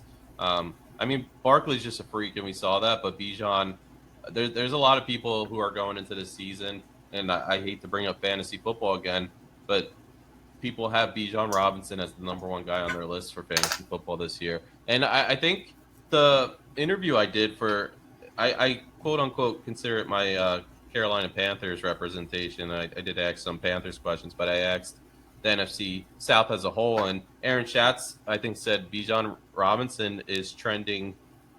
His predictions are he's going to have a better season than Saquon Barkley. Don't quote me. I think that's what it was. So the Falcons are going to rely heavily on Bijan. I also think the story this season is, can Drake London continue to make that jump towards the upper echelon of receivers, the top tier receivers? Is he a true wide receiver one? Do you guys have that type of trust in Drake London? I already have. My question is there a path for Kyle Pitts to become a first ballot Hall of Famer? Which is a question we've all been asking for about 4 years. I don't ever want to hear that guy's name again, man. Talk about the all hype team of the last, not just couple years, but last 10 years. He has sat in countless DraftKings lineups for me, and I still have hope somehow. I don't know why. It's either this year, make or break, right? Maybe it's because he wears number 8, and I think that a tight end who wears that number should be like a. Well, he's not a tight end, though. He's more of a wide receiver. Yeah, he's a big receiver. Well, don't forget it's his contract year, and if there's ever a time to save your career, that's why I think he's going to go off this year. It depends. And also, Penix doesn't have the biggest arm, so if he becomes his best friend, that's at least 8 to 9 catches a game. His career's not in danger. Let's not act like he's he's been average. He started out as an above-average rookie, and he's just made his way towards average since. It's just what. But his hype is like Antonio Gates level. Yeah, a first-round pick. He was so good at Florida. I think that's where he went to college. I mean, there was just so much expectation for him. And then, actually, you want to talk about Pro Football Focus grades? He had a 59.6 last year. So, obviously, he didn't perform up to the level that you need to be a starting tight end. And 20 of those points came from that catch against Washington. Yeah, most likely. But sticking on grades, I mean, Michael Penix is projected to have an 87.5 grade this season. If he does that, then Falcons are true playoff contenders. They can make it. The reason that Kyle Pitts might not have the big-time season is there's just a lot of targets to show love to. I mean, Bijan's going to get his carries. He's still going to get his catches. Don't forget, who's the backup? Tyler Algier, right? I don't know. Algier. He's pretty good, too. Drake London's going to get his touches. Darnell Mooney had I don't think it's a career season. I just think the Bears couldn't throw, and he finally gets to a team that can throw, and he pretty much, had 60-something catches. If he's your 2 or 3, you're in good shape. Yeah, which he is. So, I mean, a lot says that the Falcons can be in a good position at the end of the year, but a lot says that they can't be too. So, I don't know with this team. It's tough to predict. I think right now, if we sat down and did division predictions, I think we're putting Falcons number 2. Is that fair to say? I have them winning the division. Really? Big Penix energy, like John said. Joe's got the big Penix energy. 10-7. Love it. Is that the only reason though? Penix? We're just high on Penix? Well, I think in the draft they addressed some needs. Walker out of Georgia. Remember that that pass rush that made Edge rushers. both Texas quarterbacks look like they should have been D2. Yeah. They took another SEC pass rusher in the second round. I think out of Tennessee, and then I think their third and fourth picks were both safeties. So like they clearly addressed some needs on defense. I don't know how the picks will turn out, but if their defense is even average this year with the weapons they have, and something about the eye test with Penix, I think exceeded what his numbers actually showed. I don't think Tampa Bay is dangerous, and I think Baker is really good, but I don't know if they're just formidable enough. Yeah. I mean, Atlanta really was in the driving seat for that division most of that year before Kirk Cousins died, and they basically played an injured quarterback for 5 games, and Tampa had to come back from like 3 games back last year, I think, in November to take the division, if I'm remembering correctly. Yeah. So I don't think it's ridiculous. It's not out of the question. Yeah. No. I'm saying Atlanta wins it, just not go run it back from last year. And James Pierce, the Tennessee guy, was drafted in the first round. They actually traded next year's first round pick for him, so they're high on him. They're high on both of these edge players, but I think for the defense, in order for them to be good, AJ Terrell has to return to his All-Pro form. Let's not forget that 2-3 seasons ago, AJ Terrell was looked at as the Derek Stingleys and the Sauce Gardners of the world. He was in that category. So if he can get back to that form, it's so hard, the cornerback position. But, I mean, there's a lot of prove-me positions on defense. Xavier Watts, they had a great draft, like you said, Joe. Xavier Watts is coming in, and he could be a starter right off the bat. If he comes in and starts, he's going to have to play not like a rookie, So we'll see what happens, but they definitely have the potential to be a NFC South first place team. I just think the Buccaneers bringing back 11 guys on offense and most of their defensive starters, it's going to be tough. It's going to be hard, but yeah. Why don't we go over to our interview for the Falcons? And that was D. Orlando Ledbetter. He was fantastic too. So we'll send it over to him, and then we'll talk to Saints next. Oh. The New Orleans Saints. Yeah, excited about this. We're continuing with the NFC South preview. We have our Atlanta Falcons preview of it, and we have D. Orlando Ledbetter. Who better? You've been covering the Falcons for how many years now? A little while, right? Yeah, this is my 21st season. If I count 05, because I started on the playoff team in 04, but just covering a couple games at the end of the season doesn't get your whole season. But 05, myself and Steve Weiss were the beat reporters for 05, 6, and 7. Then I took over at 08 when he went to NFL Network. Yeah, and you came on during a really awesome time, because that's when Michael Vick first started. And we'll talk all about the current team, but I mean, Michael Vick to me was one of the most exciting headlines coming into the NFL I think I've ever seen in my life, maybe. Just his ability to run the ball, but he had this rocket of a left arm, and we're not too used to seeing lefty quarterbacks. What was it like covering Michael Vick? Yeah, it was exciting. It went from, I was here practicing law there for the first part of it when Dan Reeves had him. And I knew Dan Reeves was going to bring him along in the Elway mode. And you saw bits of it when he, went up to Green Bay and beat them first playoff win in Lambeau. And then, they were able to go to the NFC championship game with Jim Mora and so forth. But you could, it was for the first time in the history of the franchise, you went to the stadium every Sunday knowing you had a chance to win. And that was a big thing. They had turned the whole Atlanta football scene upside down and then kind of crashed there in 2007. So it should have lasted a whole lot longer than it did, but man, it was hot. You can pull up to the old Georgia Dome, Northside Drive would be lit with grills and smokes in the air and music, Young Jeezy blasting from the speakers. Yeah, it was. That's amazing. it was a good time, no doubt. Yeah. Yeah. That seems so much fun. And it in a city where like the Atlanta Braves probably ran the city for so long just because of, they were making the playoffs every year. They had their World Series win in the mid 90s, stuff like that.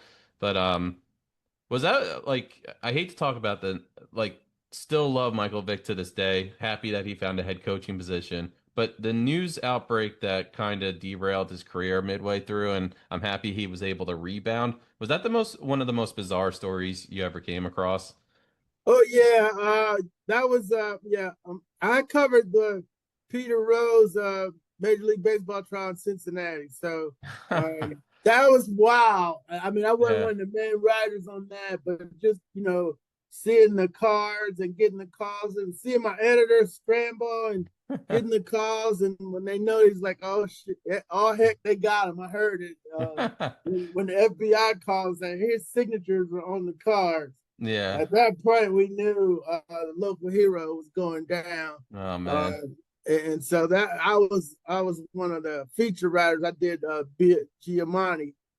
So when the big story came around and I started getting those weird calls at untold hours of the morning and people telling me to get another phone, they didn't want to be traced and stuff like that. I started telling my bosses and editors, they were like, "Oh my God!" So nobody could believe it at first. And then I found the nexus was his Bad News Kennel's website, and his paperwork with the Secretary of State of Virginia was signed by his personal lawyer. Oh my God. Yeah. So at that point, I was like, "Oh no, he's in this thing." The website's talking about how great they handle the dogs and what great care they do with the pit bulls. It was the front for the whole operation. And so, that was bizarre. I didn't cover the football team that year. I was in the courthouse at Richmond. I would fly up to Richmond. Weiss would take the team. And, we had the courthouse covered and the football field that season. Who do you think was the more exciting player for Atlanta? Was it Dion or Vic? Probably Vic, right? Yeah, I can't say because I was in Green Bay covering the Packers during Dion's thing, but they weren't winning. So he'd take a punt back here and there. He'd fly in, he had the chains, and he's well respected around town. Playing with the Braves, and he said his thing was he could hit the curveball, but Dion is. I think Vic has a little bit higher standard in Atlanta Falcon lore because he played the quarterback position, and Dion definitely the flash, the sizzle. That's still things that people in Atlanta like. They like the sizzle, maybe not the bacon so much, but Dion, prime time brought the show, no question. Yeah, Hammer on the sidelines, Jerry Glanville. They had the California trophy when they won all the 10 games in California. Then the 49ers beat them and took their trophy and smashed it. Oh man. Good. So that was good times too for Dion and Jerry Glanville days. Emphasis on the prime time nickname. He definitely brought the prime time there. But we talk lefty quarterbacks going to the current state of the team. So last season was just a curveball altogether in that quarterback room because they signed Kirk Cousins to this huge contract, which they're still paying him. Then they draft Michael Penix out of Washington with the 9th pick overall, when a lot of people thought they were going to go other positions with that 9th overall pick. And then at first they're trying to ease Cousins, saying like, we just needed a number 2 quarterback practically. But I think there was intentions for, Penix to eventually take over that position. I don't know if they expected it during his rookie season, but, lo and behold, he became the starter. What'd you think of that whole season altogether? Them from the start, from them picking him 9th overall, all the way to him starting in those last few games that he started. And I guess the second part is, did he do enough to ease some of the coaches in the front office about like, this is the guy that we want as our starting quarterback? Yeah, from the beginning, I understood it because I had watched the Packers do it in Green Bay in the 90s. Okay, they had Brett Favre. They also got Mark Brunell. They would let Mike Holmgren draft a quarterback every year. Aaron Brooks. They brought in Ty Detmer. The 1 year, it was legendary that, Kurt Warner was the fifth backup. He was the fifth quarterback. He couldn't get on the field. And so he had to go to the Arena League and stuff. So the stacking of the quarterback position, and the transition plans in Green Bay were, something the Falcons were trying to emulate. They had just totally fumbled the ball in the post-Matt Ryan era and were fed up with Desmond Ridder, Marcus Mariota, lost Deshaun Watson, and like, okay, we're getting a quarterback, and if we see another, we're getting another quarterback. So that's what they did. It cost them a lot of money. The way the roster's built now looks a little tilted, but they got a quarterback. And the Packers, when Burnell almost beat out Favre was throwing all them interceptions, and Holmgren was getting ready to snatch him. I mean, I had the story written. But then Jacksonville took them next year in the expansion drive. They drafted Aaron Brooks. 2 years later, because if the quarterbacks can play, you got a commodity. So they trade Aaron Brooks to the Saints, so you get more draft picks that way. So I've been used. I know what that is. And I know what the Falcons is trying to do. They probably weren't trying to spend $180 million on it, but that's what they did. And then, I thought it was their, problem that when Kirk got hurt, they didn't play him. They should have had Penix ready to go, but he had got no snaps with the first team. So he would probably got out there and ran Tampa Bay's offense better than he could run the Falcons offense. He was the scout team quarterback. So that was their fault. They should have had at least a 10-20 package that could go against anybody just in case of emergency, in case something happened to Kurt. Because Kurt was coming back from Achilles. And then he gets blowed up in New Orleans and they play him hurt for 4 more games. And that just made no sense. So you got, I thought they beat the Giants, wasn't good, bad bottom feeder there team. Went to Washington, went toe-to-toe with Dan Quinn and the Commanders, forced overtime, stopped them, drove back down, but then they had some malfunction on their clock operation. They let 17 seconds go off the clock and couldn't get in range for the backup kicker because Younghoe Koo was out. So that was their playoff game. That was the Penix coming out game, driving down the field twice to put them in with a chance to win the game. They had a NFL kicker. It was a 56-yarder, so it wasn't like it was a chip shot. And so then last game they put up 38 on the Panthers, and nobody's going to the playoff shootout type deal. They 44-38. So the numbers look good. The points in those 3 games. The one alarming thing is the 58% completion rate. But I mean, he was throwing the guys he never worked with. Yeah. He had enough good sense to get the ball to Drake London, though. So that was a good telltale sign. They saw enough. I watched him at Washington, and I was wondering why he wasn't up higher with the rest of the guys in that class, record drafts in class.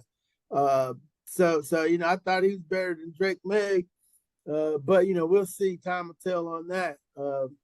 Because Drake May couldn't beat Georgia Tech for 2 years. So that's my litmus test. You can't beat Georgia Tech. There might be some questions, right? Yeah. Georgia Tech was on them. They're on the comeback now. They'll be respectable under Brett Key, but North Carolina was like they beat Miami, then come lose to Georgia Tech. So I'm like, what are you doing, Drake May? But but I saw Penix. I saw 5 games that year, Colorado, both Oregons, and the 2 playoff games.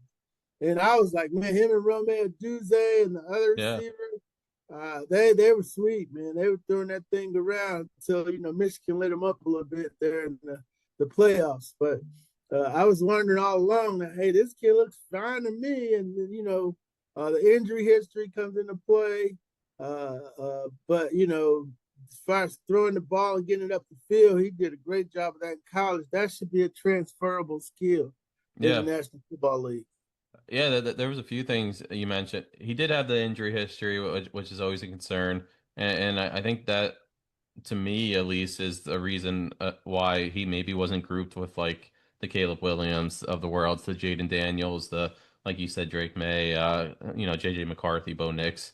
But he's as good as any of them probably. And he showed it at Washington. He just lit up the Pac-12 that year, and he was great in the playoff game. Who he beat Texas, I think, and then he went and played Michigan.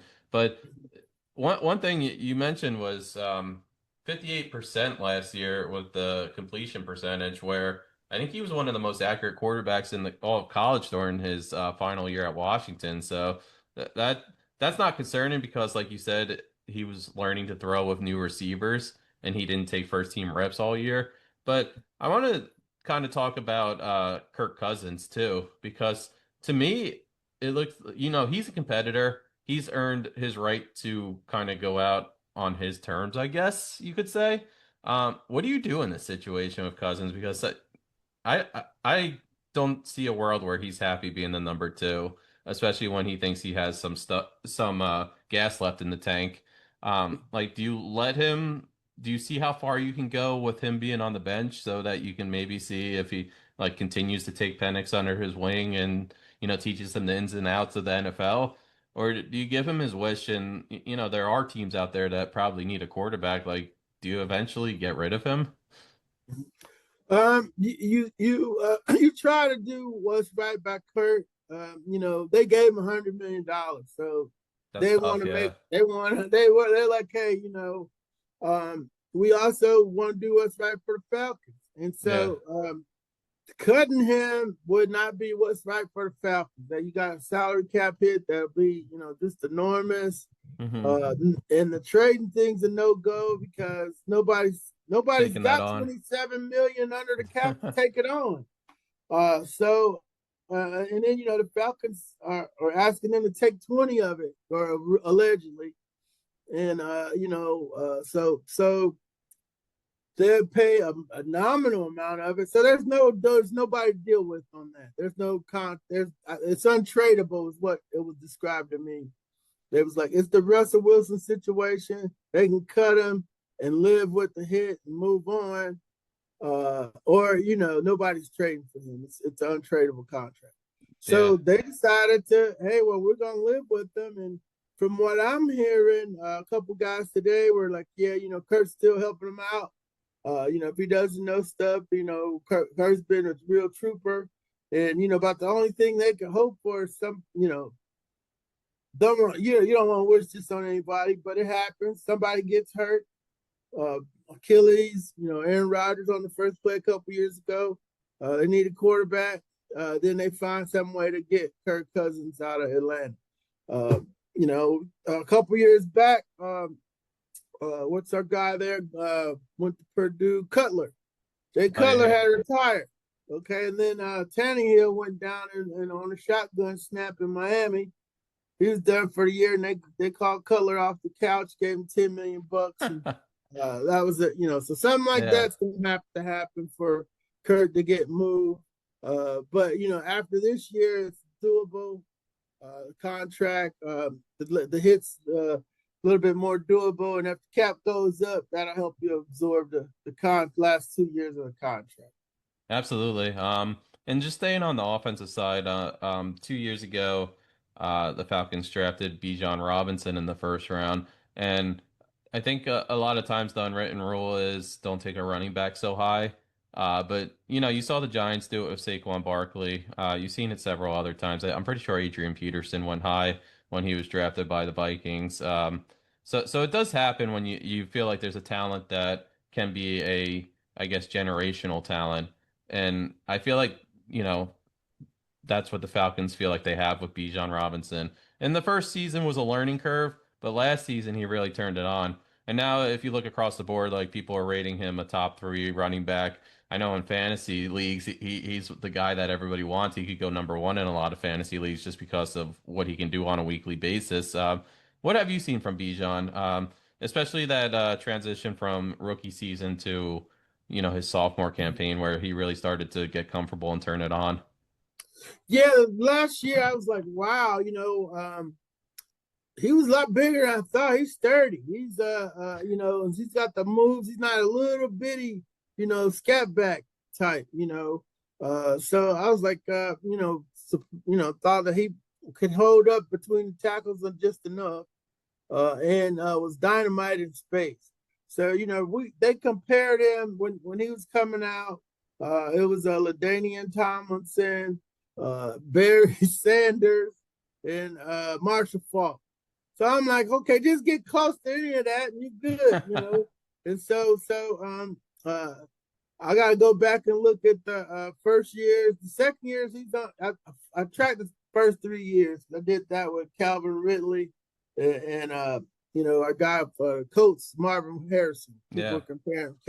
They do comps in the NFL. So those are like when I kept hearing those 3 comps. I was like, oh my god, I don't want to put that much pressure on the kid, but they certainly leaned on him, especially probably when Kurt got hurt and they knew he was hurt. They had to run him. I don't think he wanted to give him 365 touches every year, especially when we got Tyler Algier. Need to probably cut some of those down. Yeah. But he did his thing last year, and I asked Saquon about the Super Bowl, and he was aware of the young man's work and wished him well. Yeah, no, he was exceptional last year, and I feel like it can only get better. And he's so good at finding the holes, and he can really turn on that speed too when he wants to. He just seems like he has the making of a complete back. But I actually have 2 more quick questions on the offense. I want to go back. You talked about Drake London. He really started to solidify himself as the top tier receiver, I think, last year. You talked about it. I mean, Penix that was the one he trusted, was just throwing it up to Drake London and he'd come down with it. But I mean, Darnell Mooney had a really good year, and he had a little bit of a slow start his first few years. I think he was on the Bears, right? When he first got to the Bears, and yeah, who was throwing to him could be the question. But over 60 receptions last year. I guess the question is for the 2 of them is, what does London have to do to continue to make himself the guy in Atlanta and, one of the top receivers across the league, maybe even? And was that a career year from Mooney in your eyes, or is this the expectation for him moving forward? London is steady. He played well even with Ritter and Mariota. I mean, you could see that he was a baller. It's just a matter if they could get it to him. Yeah. And we saw Penix get it to him. So I think he's on his way. The Mike Evans comparison is probably not fair, but that's what people did to him. So we'll see if he can do it 10 years in a row. Like, I forgot what Mike had some crazy stat last year of 1,000 yards in a row. So now we'll see if he can do it and keep doing it. Mooney, had caught me off guard with his ability to get down up the field there. Route running was slick, and his moves after catch a little uncanny. His former quarterback over in Alabama in high school over there went to Tulane, had a 1,000-yard season in Chicago one season, but for the most part, he was a forgotten man. Certainly after they got DJ Moore up there.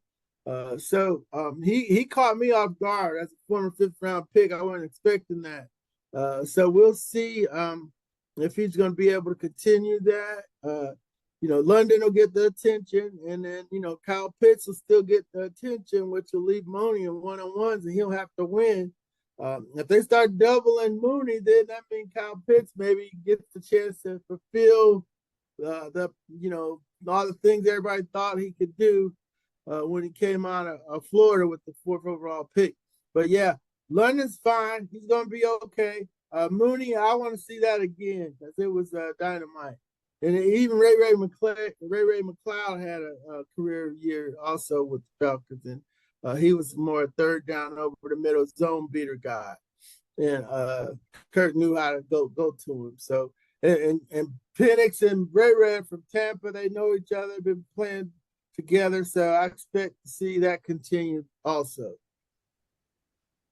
Yeah. Yeah. And just going staying on like the passing game, Kyle Pitts was so highly favored when he came into the league, and it just has been a rough go for him. But I know it's his contract year, I believe. Is this the year he finally breaks out, do you think? Have you seen any glimpse of him being able to turn the corner, or are we going to be seeing the same old Kyle Pitts this season? Yeah, I mean, he's got to mature. He was in the league that first year. He was 20 years old. He turned 20 in the game they went to London, and he put up 1,000 yards with just one touchdown. Had a career high 4 last year.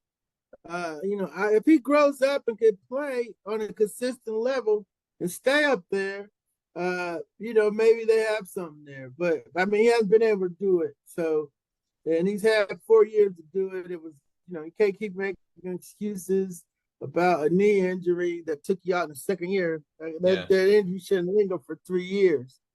And so I don't know. I think something was wrong with him last year.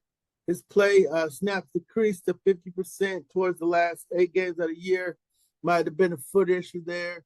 They held him out of all the offseason stuff because of a foot injury.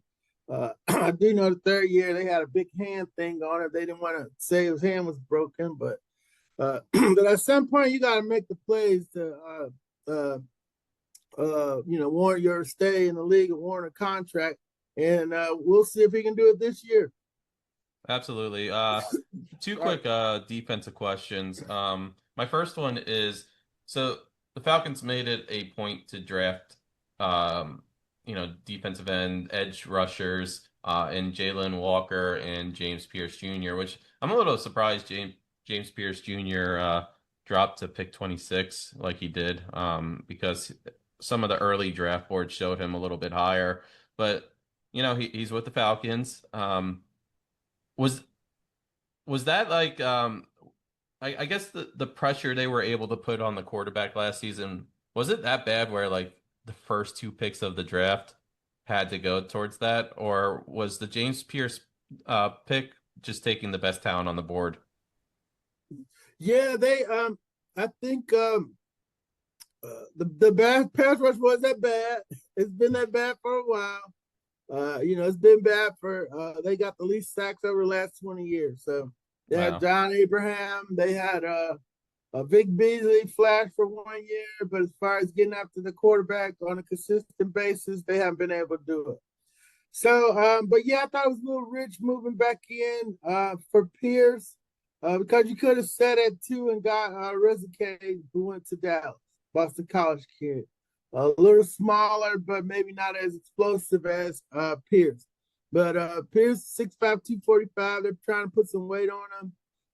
But, he dropped because of, kind of bizarre behavior, with, his teammates. He was a loner. There was some discussion about him and his girlfriend, the WNBA player, had issues. So there were some things circling around him. I mean, so much so that they brought in his mother and made him promise his mother he's gonna behave, basically. Kind of like. So, they went and met the mom, and the mom is the only person he listens to. It's if I see her at Flowery Branch, I know something happened.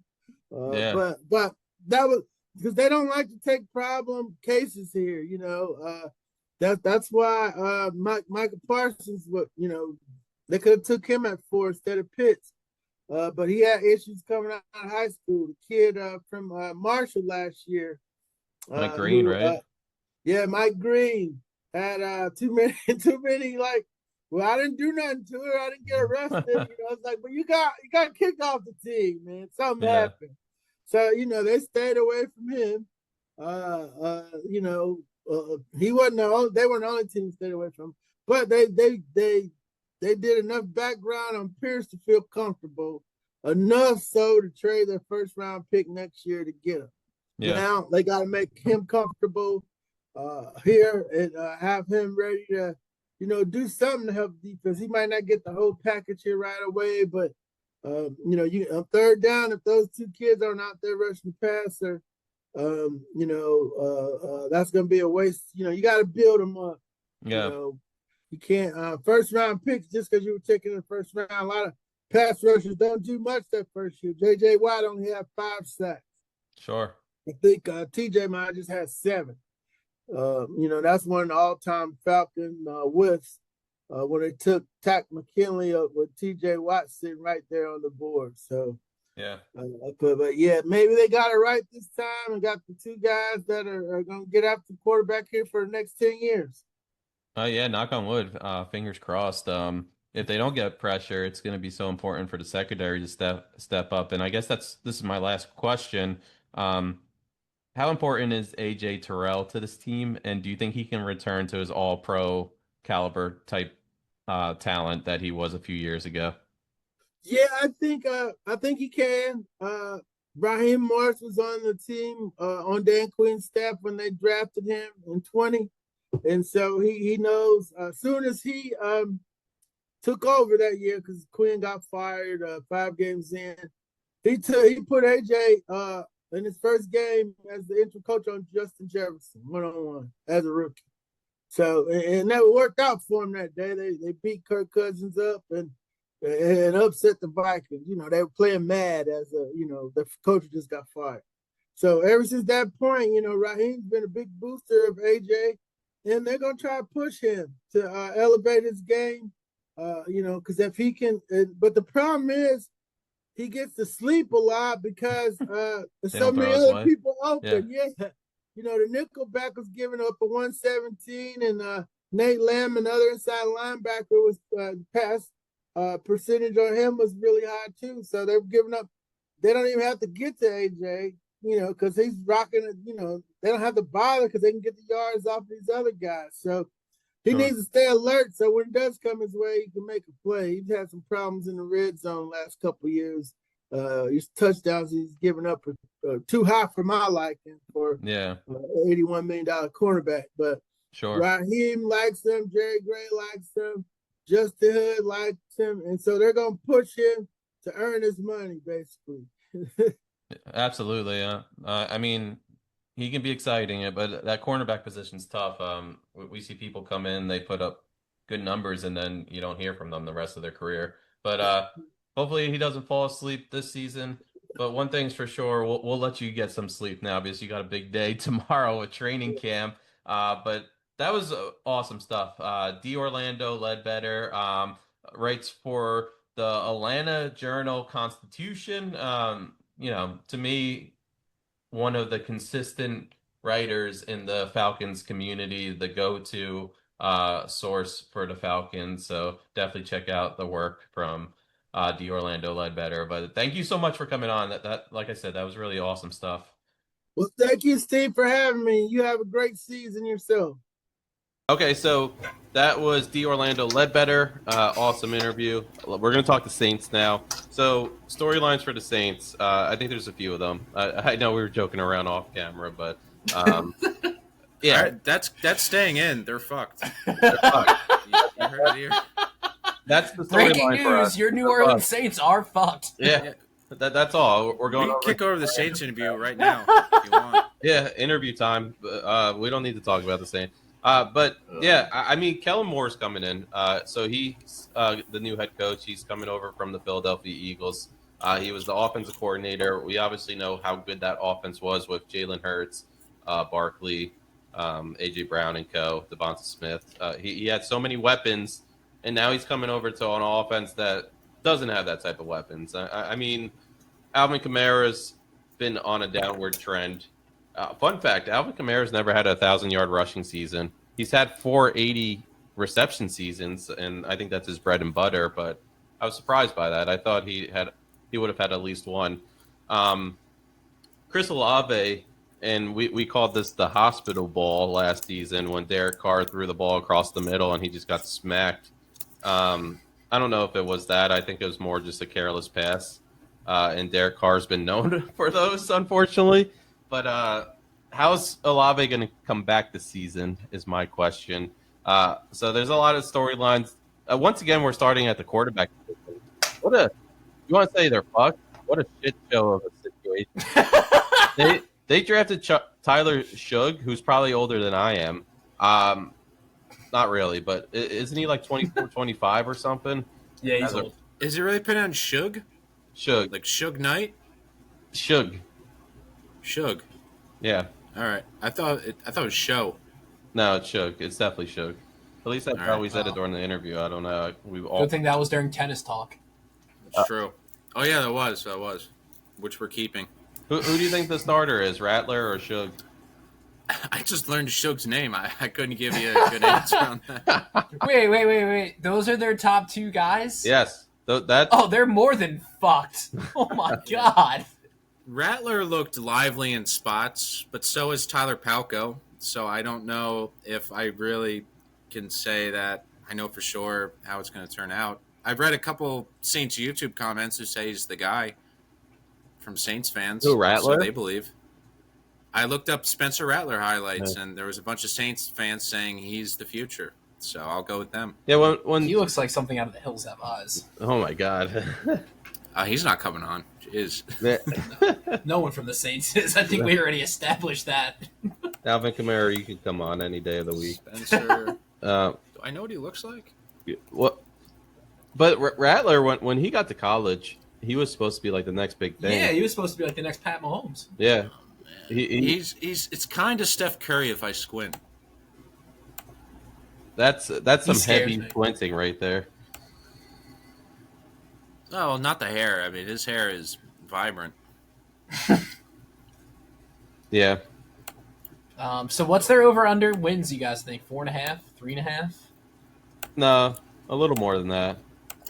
You think more? 5? I think they could get to 6-7 wins, especially in this division. They'll get lucky a few weeks.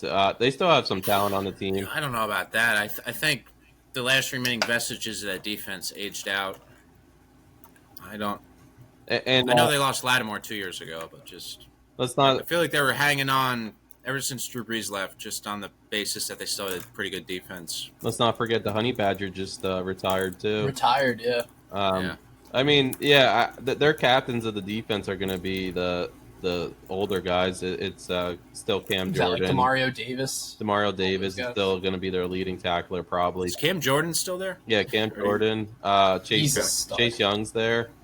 I mean, some veterans, if you want to call it that. We'll see if their bodies hold up during the season. Chase Young. Yeah, Chase Young. What happened to that guy? Like 3 or 4 really good games a year, and it keeps you believing. And, Yeah. Yeah. He was supposed to be insane. Yeah, Yeah. he was awesome at Ohio State. Yeah. It happens, I guess. Yeah. Kind of like Jadeveon Clowney.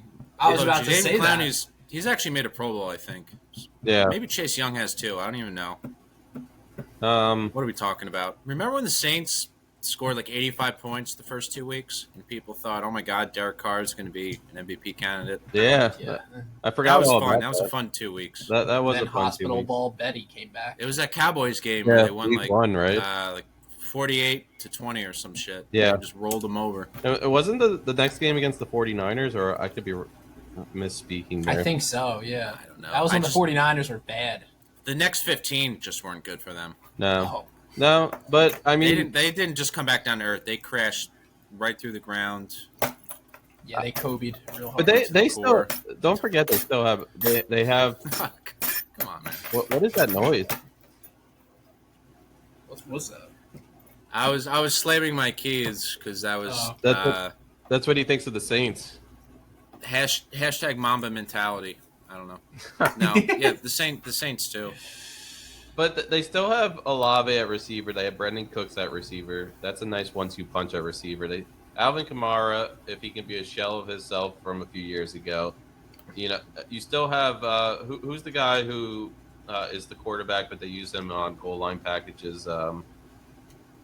What's his name? Oh, my God. He's done. No, he retired. Did he? I thought he retired. Taysom Hill. I think he's still there. I'm pretty sure. I thought. Oh, really? I could almost swore Taysom Hill retired. I think it's impossible for him to exist outside of the Saints. I just think he's perfect for them. The match made in heaven. Yeah, utility Well, player. I guess it was originally a Sean Payton kind of concoction. Yeah, that was like a big part of our interview with Mike Haas is can they reform that identity from the Sean Payton days? Doesn't seem like you two think that they can even get to half of that. Could he have had a better career than Daniel Jones if he was given as many opportunities? Who's that? Man, I don't think anybody's been given that many opportunities besides Matt Damon. That's true. Matt Did you Damon in see Hollywood is like Taysom Daniel Hill? Jones of NFL. Did you see You're not Daniel a Matt Jones? Damon guy. No, I am a Matt Damon guy. But I mean, Oh, how okay. can you not say that he's been given more opportunities than anybody in Hollywood? I mean, the Great Wall was a mistake, but The Martian was was good. 10 years ago, I guess. Ford versus Ferrari was really good. That was a great movie. All right, so That was what- more of an ensemble accomplishment, though. I feel like there wasn't a single actor that really stood out in that one. Yeah. The guy who played oh god, Matt Damon was again. it Robert Ford, whoever it was? What? Matt, we're The having guy who Matt- played Henry Ford III. That guy was the star of the movie. The old dude? Yeah, the old guy. Yeah. Steve's cutting out again. No. Unless you have some Ford versus Ferrari takes. Are we don't. going tennis talk too? No. We Am I talk still- Ford versus Ferrari. Can you guys hear me? Yeah. All right. I We're think talking we're about about the to new go- Brad Pitt F1 movie now. We're not talking about that. I refuse. Especially since we're so deep into this podcast. Is this the safe bet for third place in the division? I Well, think no. Panthers. That could have been like a smokescreen. How good the Panthers look to close the year. But when you have two teams that could potentially be dog shit, you can't be sure that either one's going to be better than the other. Third or fourth, I say that's a lock. I would be shocked if it's not Atlanta, Tampa Bay, 1-2 in some order. Yeah, I would say so. Yeah, those are the top two teams. If any of these bottom two teams are 1 or 2, I'd be shocked. Yeah, there's a sharp demarcation line. I'd be surprised if any of the four teams jump over it, barring injury. Yep. Yeah, I mean they have the Saints have players. I don't know if it's enough to get them in the hunt.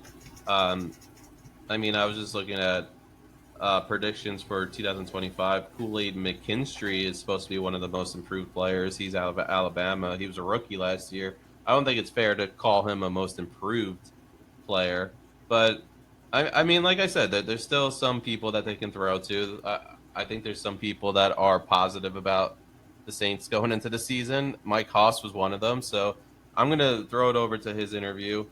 He's going to talk some Saints football, and then we'll come back and finish out this episode. All right, we're excited. As you know, we're doing the NFC South preview, and right now we're going to cover the Saints, and we have Mike Haas with us, the voice of the Saints, WWL Radio, Odyssey, right? Odyssey. And that's the big one with the radio network. I feel like I see it everywhere. Stumbling over my words here, but I want us to kick off because what's new is obviously both the head coach position, quarterback position. I'll start with the head coach. Kellen Moore comes in. So Kellen Moore, obviously, he was the lefty quarterback, I believe, back in the day. Becomes the offensive coordinator for the Eagles. The Eagles have an awesome season. They make the Super Bowl. Kellen Moore becomes this big-time target in the coaching world. The Saints lined him. So what's your thoughts on Kellen Moore? He's a young head coach, but that hasn't proved to be a problem. We look at the Rams, we look at the Vikings, we look at a few other coaching situations where they have young head coaches and it's worked out. But what's your initial thoughts? Because it looks like the Saints did the right thing and they interviewed several coaches. They really did their research on the head coaching market and they felt like Kellen Moore might be the best match for them, right? Yeah, and had to wait for it, right? Because they couldn't do anything with him. He was really one of the last guys, that got hired because it was after the Super Bowl. And I think after, when you didn't want to be the guy to replace Sean Payton, but then you went through Dennis and then Rizzi, and it just didn't work out. So I feel like for this team right now, where it is, it was important to be different, try something new. They have been, and they would say the same thing, kind of banging their head against the wall, expecting different results. So yeah, he's young. He's got, some fresh ideas. It brings just kind of a newness to what had been, I won't say stale, but the narrative, even since Drew left in 21 with Sean, has pushed your chips to the table. This is the year. Man, they were so good at 18, 19, and 20. And were just so good and just kept, putting Band-Aids on what probably needed to be a little bigger reload and rebuild. And so I think Kellen was a really, really good choice. I mean, he brings, we don't have a lot of the talent that Philly had, specifically defensively. But I think it's almost an entirely new coaching staff. Yeah. And so there's so much newness in the roster and on the coaching staff. And quite frankly, I think this team needed that more than anything. Yeah, absolutely. And you bring up Sean Payton. In my opinion, from the outside looking in, obviously we don't see the ins and outs of everyday New Orleans Saints, but I feel like this team hasn't really had an identity since Sean Payton, and that's what they're so desperately looking for. There were some weeks I just was like, what was this offensive game plan for the Saints? Last season, seasons prior to that. They couldn't settle on a quarterback. The whole car, great guy, but it just seems like he could never get comfortable in New Orleans, which is unfortunate because he was so good with the Raiders. But what do the Saints have to do to get back to that like winning identity that they had for so much of the early 2000s? I don't want to take anything away from Sean, right? I mean, Sean is a brilliant mind, and I think he's going to do some great things in Denver. I think really you got to look at the Drew Brees era, right? It's Drew Brees from 06, and he's the one that leaves in 20. And so we had become these spoiled, win 13 games, automatic playoffs, 5,000 yards a season. And then when Drew left in 2021, we had 4 different quarterbacks and 4 different kickers. And we were like, whoa, is this what y'all been doing the rest of the NFL all these years? We just had Drew, right? I mean, he just was so amazing. I think it was hard, that year following in 21 post Drew. I mean, with 4 different quarterbacks, actually got off to a pretty good start, really. I mean, finished 9-8.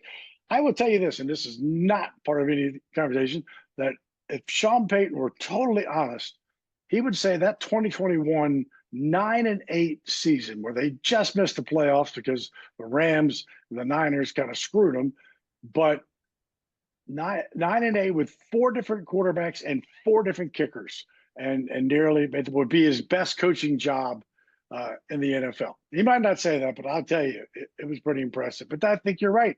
The answer is they've been struggling to find kind of an identity. They're not a high-scoring offense like they used to be. Defensively, they had been strong, but not in the last couple of years.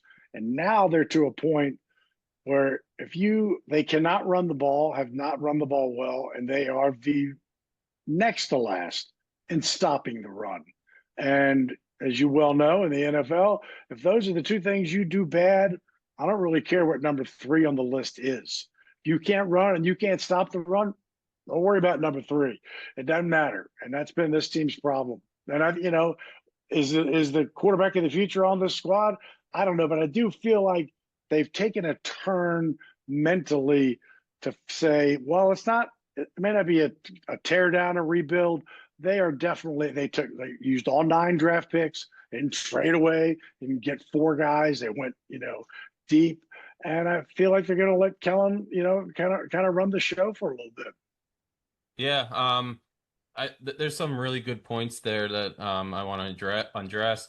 First off, I want to point out that Drew Brees was just a magic maker. I will never forget when the Giants faced him. I forget what season, and the Giants put up like 50 points, and they still lost to the Saints because Brees was capable of putting up 52 if they did that.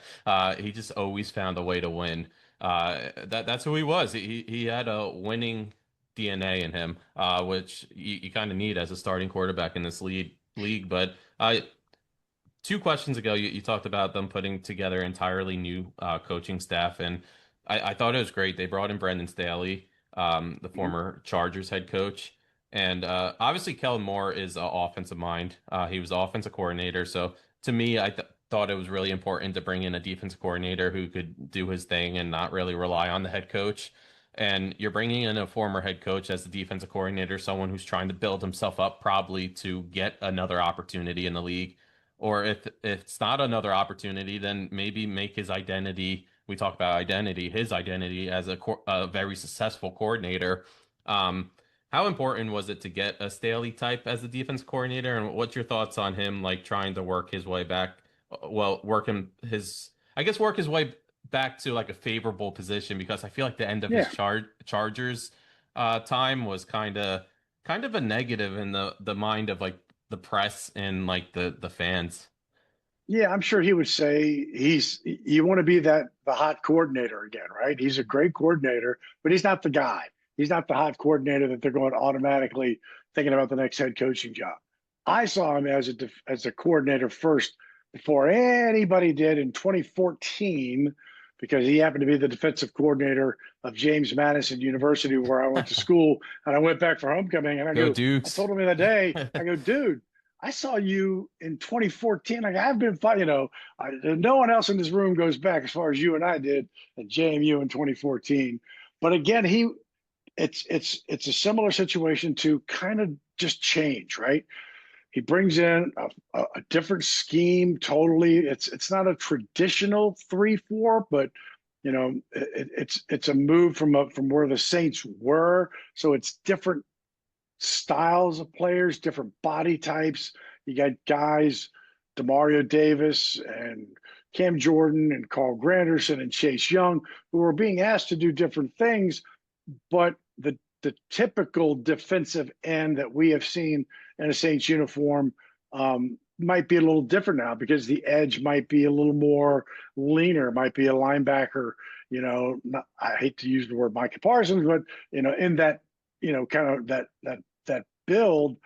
And I think he's going to bring in, I signed Jonathan Bullard today because I don't really care about the defensive ends rushing the passer because you don't have that problem because you can't stop the run. You're giving up 5 yards a clip, and Bullard is about stopping the run, right? He's been with Brandon Staley. They were in Chicago. That's his strength. And so the interior defensive line, Brian Brzee, Colin Saunders, Nathan Shepard from up in New York. But so I feel like that has got to be where this defense needs to be, and I think he's been, I like this coaching staff. You got young quarterbacks. So, well, who do you have? You have a head coach who was a quarterback. You have Scott Linehan, great offensive mind. You have Doug Nussmeier, Scott Tolzien. You have this quarterback, coaching room, if you will, that can really develop. And I don't know who that's going to be, if it's going to be Shuck or if it's going to be Rattler. I feel like Hayner's kind of an outside shot, but I think it's a good situation. And so I think, again, just the change, when the Saints were the dominant defense with the dome patrol back in the day, it was a 3-4, 4 linebackers. Not like for Staley's, but I'm interested. That's the one thing we don't know a lot about. It's hard to really look at the 3-4 and defense during OTAs and mini camp, and even really until they put the pads on. Right now, they're still in shells. They won't until Monday when we see full pads. So I think we're all interested to see how it goes. I was listening to Demario Davis talk to him this afternoon after practice, and he's like, for the first time in his career, and how the Jets ever let that guy go, I know I don't understand that you one. brought that up because I literally said that to him. I was like, Demario Davis got away twice. Yeah, and so he's been amazing, but he said they're asking him to do something that he's felt he loves to do and wants to do and is great at doing. He's not worried about tight ends and running backs as much coming out of the backfield and coverage as he is, in his words, envision with the quarterback. Like his role is envision with the quarterback. And he, you're talking about big time veteran to kind of asked to do something new, but it's not like, oh, guy, he's excited. He feels like now you got a scheme that's playing to his strengths. And so a guy who's got 100 plus tackles every year, it's so we don't know, but I like what I have seen and have heard from Brandon Staley. Yeah. So big Demario Davis guy here. And actually you guys got us twice with Vilma as well. So technically 3 times. So, hey, good luck. Happy to be there. So I have a question on the offense because we were talking about the roster construction and I mean, the Saints look like they have some strength on their offensive side. I mean, assuming health as well, you got Olave, Shaheed, Brandon Cooks as receivers now. Juwan Johnson, who I think really did step up last year. And then, adding Kelvin Banks, that offensive line with Fuaga and Cesar Ruiz, who we're a big fan of on this podcast, Eric McCoy and Penning. Like, I really think that this team is set up for success, especially with Kellen Moore as the coach. But my question is, I know we don't know if the quarterback of the future is, but who do you think wins out and becomes a starter for this team? And do you think, I'm going to ask you point blank, do you think either of these guys are long-term cornerstones for this franchise? I think it's possible. I think they're going to get every opportunity. I mean, Rattler was thrown into the rattlesnake pit last year. And it's not just that he played and started. He had nobody. I mean, nobody. He didn't play with Olave, didn't play with Shaheed, didn't play with Taysom, barely played with Alvin, had no offensive line. So to really look at his kind of, resume at this point is tough. I think it's going to be the most challenging evaluation because there's no joint practices, even though they go to Irvine for 10 days, 5 days before the Chargers game. And after, there's no joint practices. So you have to decide on 7-on-7 and 11-on-11 against your own guys, every day. That's kind of tough to say, to have a guy separate. So I think it's going to be these preseason games, the Chargers first, then Jacksonville and Denver back home. I mean, you'd love to have it be decided, kind of a guy have a lead, so to speak. But I think it's hard to do when you're playing against yourself. And so I feel that the Shuck draft was a Kellen Moore draft. I feel that Spencer's going to get every opportunity because he does have the experience, but a tie is going to go to Shuck. And I think we're going to learn a lot in these preseason games where they're both young. It's not like it's Drew Brees or a veteran where he's not playing. These cats are going to play. They're going to play half, probably 2 of the 3 games for Shuck. But by that Charger game, August 10th, after that game, you got to get a guy. You got to name a guy. You can't have this, round robin going on. And I don't think the round robin will continue. They're just kind of installing the offense now. So they actually have 4 quarterbacks. They signed Hunter Deckers. But without knowing how the preseason games are going to play out, they're going to be huge for these guys because you're going to have to play them, both of them, with the ones. Right? Or how am I evaluating Spencer if he's with the 2s and 3s? And you got to have to play him a half with the ones, both of them. And so how they perform and then in totality with Cam, I just feel like Ty's going to go to Shuck. And I think Rattler gives you a backup that they didn't have last year. They went with Carr and then a guy who had never taken an NFL snap.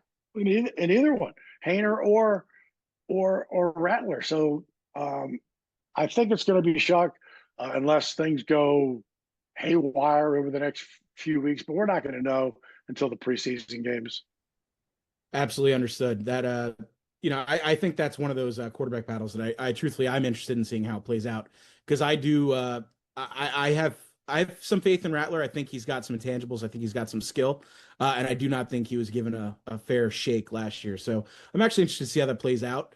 And then my other big thing is I'm a big Chris Olave guy. I love Ohio State receivers. Obviously, we got one here in New York, Garrett Wilson. And I think Olave is every bit of what he is. How do you feel about him coming into this year? I know he's got a lot of, he's got the concussion problems. From what I understand, he is past it. But how do you feel or the pulse of the fan base there about Chris Olave and his how he comes back. Yeah, I love Chris. Stood. I didn't talk to him today. Just said hello, but I'm standing next to him. He looks bigger. He's at camp. There's no restrictions. He's not wearing a green jersey. He's not wearing. He's wearing the Guardian cap now, but he's not going to wear it during the season. The concussion stuff is tough. It's a non-factor until you get it. Yep. And his next one, unfortunately, it is going to be the conversation. It's going to be Tua, right? And just because you start counting college and it's just been unfortunate. I think the biggest thing for Chris this year is that to have some stability on the other side in Brandon and Shaheed. When you don't have that, if Chris is the only guy you got to cover, the Saints are in trouble. I mean, he's a great receiver, great third down guy, but he's not your burner. I mean, he's got speed, but he's not your burner. When you don't have Shaheed or Cooks or they got Donovan Peoples-Jones, Cedric Wilson. They have 11 wide receivers out there, so there's a lot of choices right now. But there was a pass today. It's funny. You're more cognizant of it today. I can't remember who threw it. It was a great pass, like a slant pattern, and it went just over the fingertips of Demario Davis at linebacker and in front of the safety. Now, nobody's getting hit. There's shells and stuff. But it was a high pass because the only way to complete that pass is to kind of throw it high.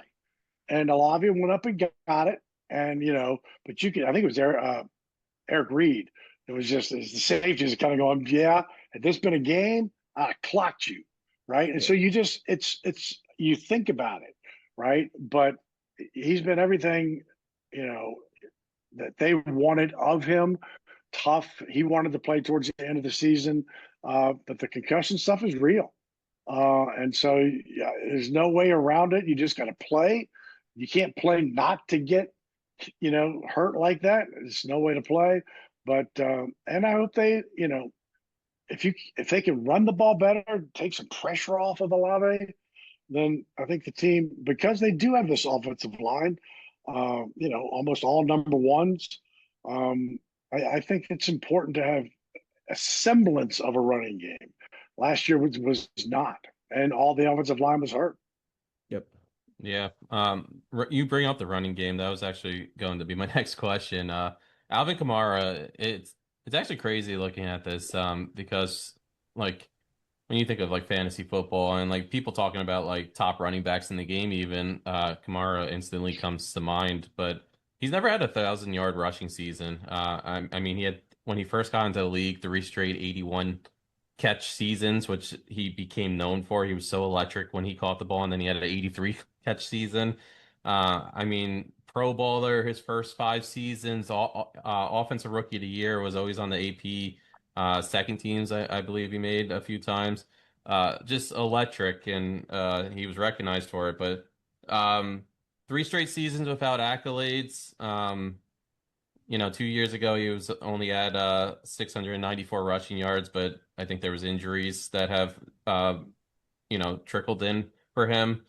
But I guess 2-part question is like going back to Kellen Moore, is the excitement behind him could it be that like he kind of revamped Saquon Barkley's career? Maybe he can do that for Kamara. And the second part is like knowing that Kamara is more of a threat through the pass game and you can't really run through the tackles with him, which I think the Saints tried to do in the past. And I think maybe that's what led to injury problems.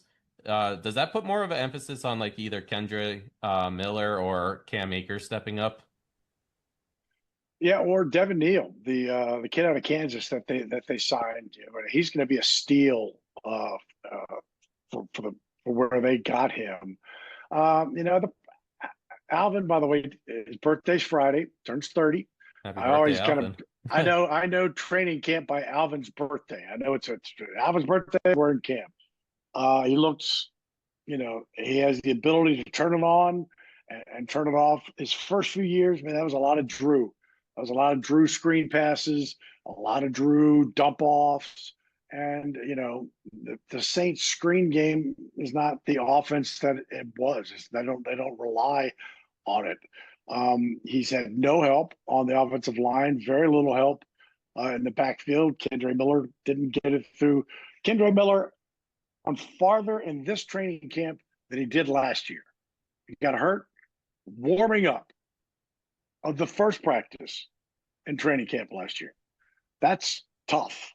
And so I don't know about rejuvenating. I just feel like Alvin can do a lot of things. They ran some wide zone last year with Kubiak's offense, and I thought it was going to be great because Alvin has this innate instinct of finding a crease, going out wide, let him cut back, or find a crease. So and he can run through, between the tackles. He's a lot faster than you think. It doesn't look fast. He's just hard. It doesn't. The reason he doesn't get hurt so much like that, he's just for some reason has a way to just be elusive for the big hits.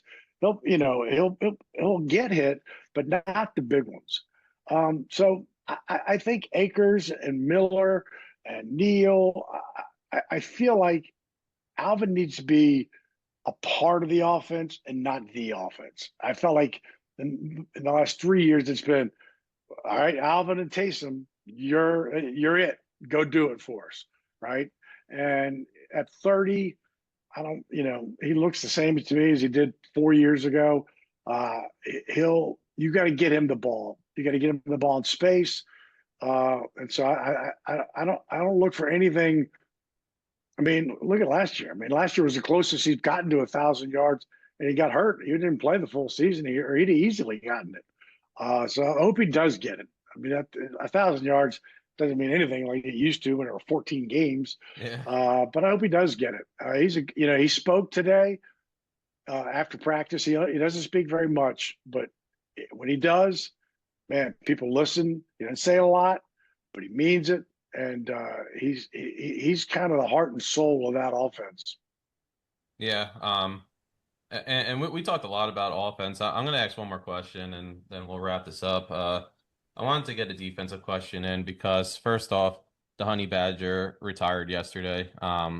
Where does that leave the Saints defense with him retiring at the start of training camp?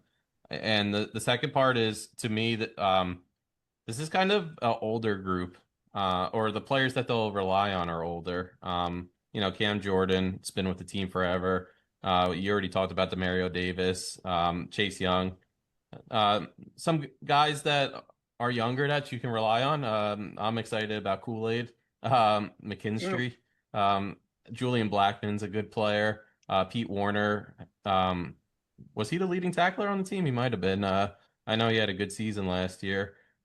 It's usually DeMario. I don't know if it's ever not DeMario. Yeah, it probably was DeMario actually, but I know it was DeMario last year. Warner was up there, but but like those that three-headed attack that like you rely on for like to be captains of the defense, that they are getting up there in age. What's that mean for the defense, I guess, is my question.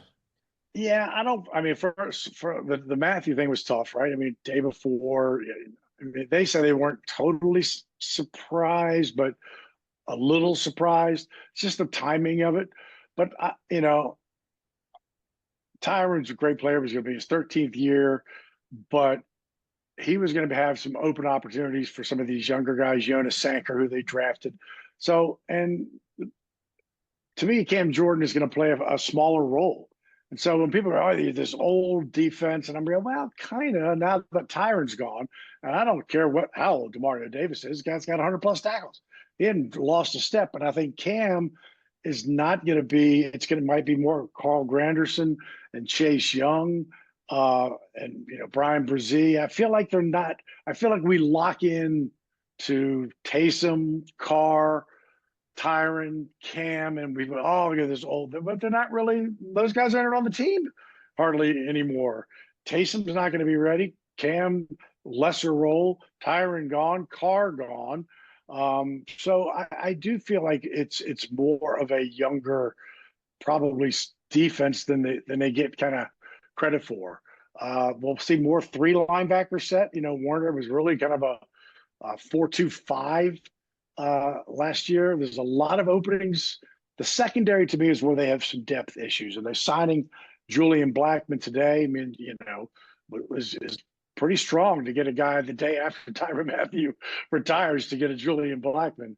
So you're going to have to stay healthy. You got Lavonte Taylor and Kool-Aid McKinstry, but not a ton of depth beyond that. Lost Paulson Adebo to free agency. Brought Justin Reed in. So there's not a ton of depth back there. You're going to have to just stay healthy. But like what they've done,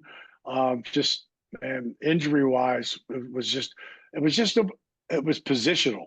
Wide receivers, offensive line, DBs. It was not like you can handle 5 and 6 injuries at a time, but not all in the same position. That killed them. I don't know where. Sorry, I had ESPN up and it started talking to me. But that was awesome stuff. Mike Haas, the voice of the Saints, really cool stuff. It sounds like there's a lot to be excited for. Actually, I went in unsure about like what to expect out of the Saints team, but Mike, you also said this before we started this interview. If they figure out the quarterback position, that they can be trouble this season, especially in an NFC South division that you never know what to expect out of the division. So it's always up for grabs. Yeah, I mean, I think that's the key. Is the NFC South. Tampa's won 4 straight, right? They won in 2022 with 8-9, then 9-8, and 10-7. The Saints, their last 4 years, the best they've done is 9-8 twice. Yeah. The Falcons haven't had a winning season since 2017. Carolina hasn't had a winning season since 2017. So even though Tampa's, they won 4 straight division, big deal. This division is up for grabs, and I know they've all gotten better as well. But let's play the games. How about we do that? Let's play the NFC South. Let's play the games. Yeah, absolutely. It all comes down to what happens on the field. And we saw it last year with the Falcons. I think there was a lot of hype behind them. And then, like you said, they didn't even have a winning season. So you never know until you get on the field. And who knows, maybe Kellen Moore turns into the next big deal of a head coach. Would be nice for you, the city of New Orleans. But yeah. Mike, thank you so much for joining us. That was really cool stuff. Sure. Anytime. And you guys are coming down. The Jets are down here December 21st. Perfect time to come to New Orleans. And so I know one's Giants, one's Jets, but we only had 5 wins. One was against the Giants last year. So, we'll take whatever we can get. Honestly, I think I might have been at that game last year. Was that that was at MetLife, right? Yeah. I was at Brian Brzee jumped over the offensive line to block the field goal to win 14-11. 14-11. Derek Carr's last game as a Saint, by the way. Last game in football. Got hurt his hand, and that game didn't come back. I can say I went to Derek Carr's last game as a Saint. There you go. What a milestone game for me.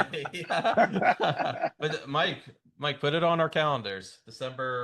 It's funny you brought that up because I'm a season ticket holder for the Jets, and we do one away game a year. And I do believe this year New Orleans is the game that we chose. So I December 21st is perfect. 21st. Yeah, I've always wanted to go. I've always heard it's a lot of people's favorite place to vacation. So just that alone to me is appealing. So I just not in the summertime. I've heard it's muggy. Brutal. Yeah, no, we get enough of that up here in the Northeast. We don't need to come south. I feel bad for the training camp you guys go through. I was about to say training camp. Training camp's rough. Last year we did every practice in Irvine, and it was they had the worst injuries they've ever had, period. And so we're only doing Irvine for 10 days. So they're doing 11 practices, but tomorrow's practice is helmets, shells for an hour. Oh. It's tomorrow's practice. I mean, it's the CBA. Today's practice was like shells for an hour and 15. Tomorrow's practice is an hour. I mean, they kind of work their way into slowly ramp up, and then so we'll see. It's crazy. It's brutal. The Hall of Fame game's already next week. Yeah. It just creeps up on you. It comes so fast. I don't know. It's the best time of year, in my opinion. I'm just I'm over baseball. I'm ready for football. So Let's get it going. Yeah, definitely. But Mike, thanks again. All right, yeah. So before we start, do you have all the interviews loaded or no? All of them up after. All right, 3, 2, 1. So that was the voice of the Saints, Mike Haas. We're gonna close this out with the Panthers. I do think there's some stuff to talk about with the Panthers. A lot of people are not excited about the Panthers still because there's a lot of holes on their defense. Like I said, it was one of the historically worst defenses we've seen, and I don't know if they did much to make it better. And I don't know if there's enough on the Panthers offense to compete with that bad of a defense. But one thing's for sure, Bryce Young, when he regained the starting job at the end of last season, he did look good. He looked like a starting quarterback in this league. And they have added targets around him. McMillan, they drafted out of, I think, was it Arizona, right? McMillan out of Arizona in the first round. Yeah, just like Scadaboo, one of the unsung heroes of the late slate for college football. Yeah, for sure. And the past few seasons, he's been great. And probably the best receiver in this draft this season. Xavier Leggett, they added, I think, last year in the NFL draft.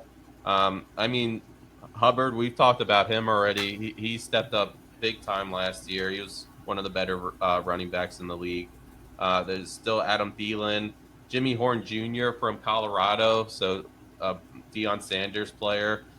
Rico Dowell's coming over from Dallas. He's killed a lot of my fantasy lineups, so I'm out on him. Who's that?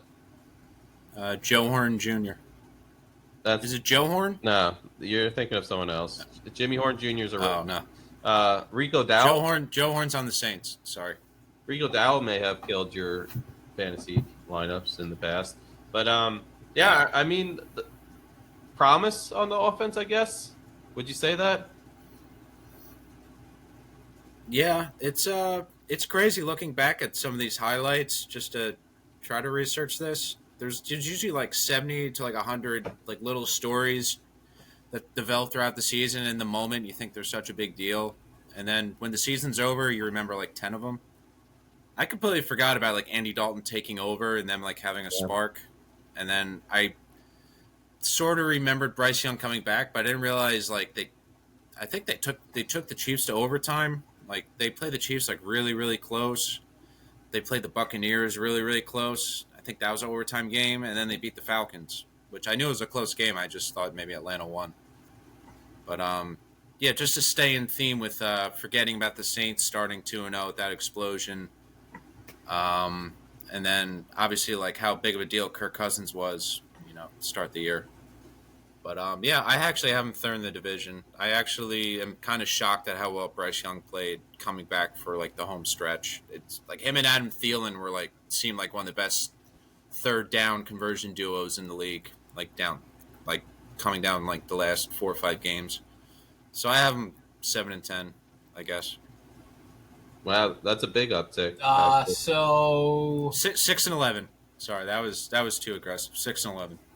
I have the Panthers being close to the top of the division for most of the year, and then at the end of the season falling off because I just see them as that team that's going to play great football early on, hit that middle stretch where they're still holding on, and in the end they're just going to lose a lot.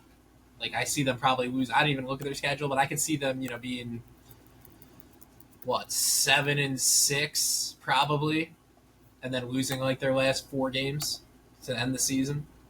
But the year after, what's that, 27? I can see them being a playoff team. Yeah. I really believe in Dave Canales. I think he's a very good coach. You're probably right about that. Their first half of their schedule is a bit easier than the rest of it. Okay. I mean, Jaguars, Cardinals, you'd never know. Patriots, Jets, Dolphins, Panthers. Wait, Panthers can't play themselves. Cowboys, I meant. Yeah, that's doable. They could definitely be over 500 early on. Well, the thing that you said about they stuck around some games against competitive teams, playoff teams even, I think that's the sign of a team starting to grow and mature. So last season, 2 years ago was just the absolute worst. I mean, they had the number 1 pick.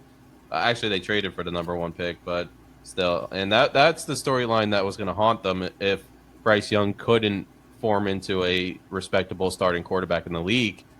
The jury's still out. Like, he has to come into this season and he has to play the way he did in the second half of last year in order for the critics to kind of shush up a little bit. But yeah, we'll see. We'll see.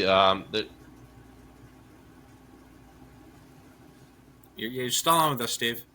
You're good. I thought I locked up or whatever. Yeah, I just think I think that If we start talking Wimbledon, you know it's too late. Otherwise, just keep going. I think that defense is just so bad that it's going to be hard to win games. The offense is just going to have to play, stand on their heads every single week. And do we really trust this Carolina Panthers offense to do that? I can see what, like John was saying, come out of the gates hot, ride some of the confidence from the second half of last season even. But I think their true colors will eventually show. And I think they're still going to be a top 10 draft pick type NFL team, there's going to be signs of growth. But I think there's just still a lot of holes on this team. And honestly, I still have the Panthers in 4th place in the division. I'm not as high on them as you guys are.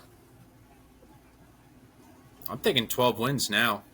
The more you talk about it. Playoff run. So I have them at 7. Steve probably has them at 5. That equals 12. Oh, you have them at 7 and 10? I do. All right. 6 and 11, 3rd place. That's what I have them. I have to give a true look at their schedule. I have a feeling they don't play that tough of a schedule. Average. No, it's average at best.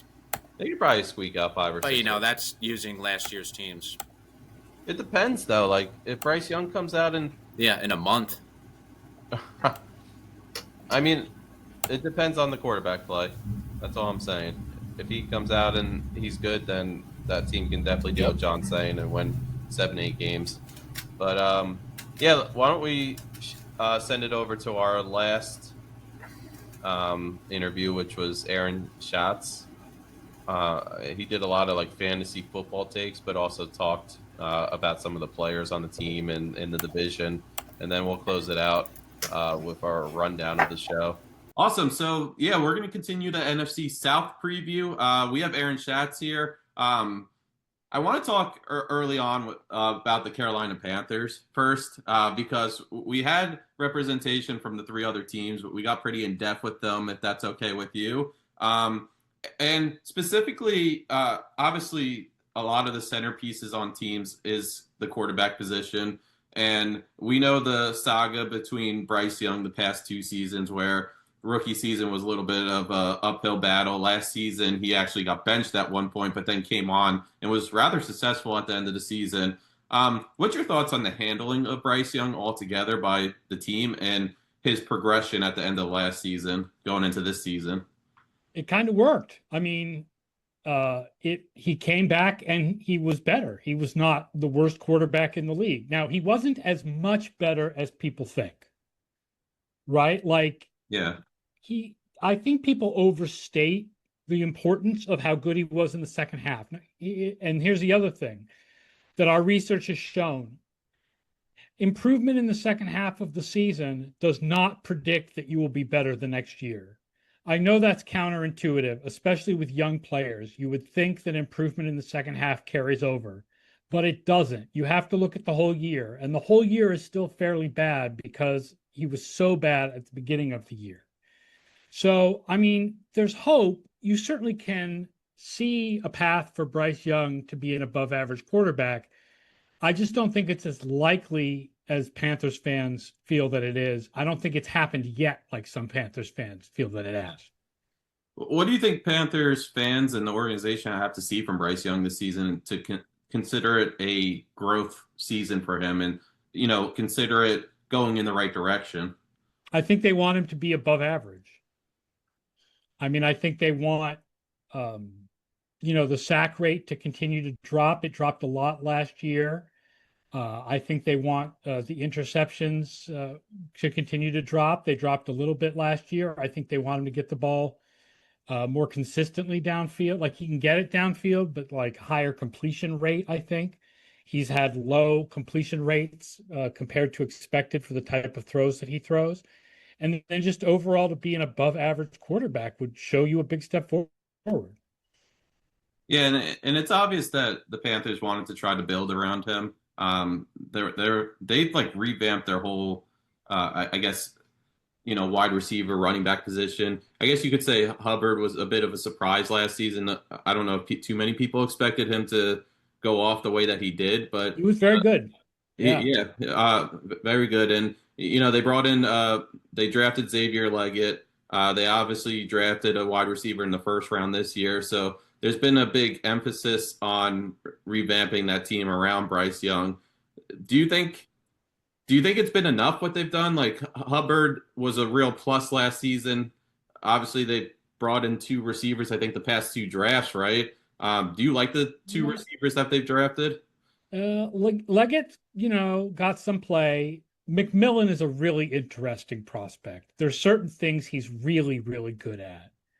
But you worry. I mean, the guy that I compared him to before he got drafted was N'Keal Harry. The idea of a guy who can't get separation, but is a great contested catch guy doesn't necessarily translate to the NFL as much as the Panthers would like for. I mean, I could be wrong. He could be awesome. He could be like Julio Jones or something, but he also could be N'Keal Harry, and slow feet don't eat. They still need a tight end. I think there's still questions on the offensive line. I think Ikem Ekwonu has never lived up to his first round status at left tackle. So, I mean, I think it's really hard to foresee a situation in which the Panthers offense is better than average. It's just very difficult to see. I mean, they're doing their best to try to build. I mean, you use a first round pick on a running back, on a wide receiver. That's doing your best to try to build the offense, but it's just not. I just don't know if it's going to really work. Yeah. I want to talk about Hubbard a little bit. I think he deserves a little bit of spotlight. What made Hubbard so successful so quick last season? Do you like who they brought in this offseason as his backup, Rico Dowell? And then they also drafted Trevor Etienne out of Georgia. So there's a little bit of a 3-headed attack back there, but Hubbard's it should be more of a 1-headed attack. Hubbard was really good in the NFL Next Gen stats, rushing yards over expected. Dowdle's just a guy. Yeah. And Etienne didn't have a great projection in our backcast projections. So I think Hubbard is the one who's special. Yeah.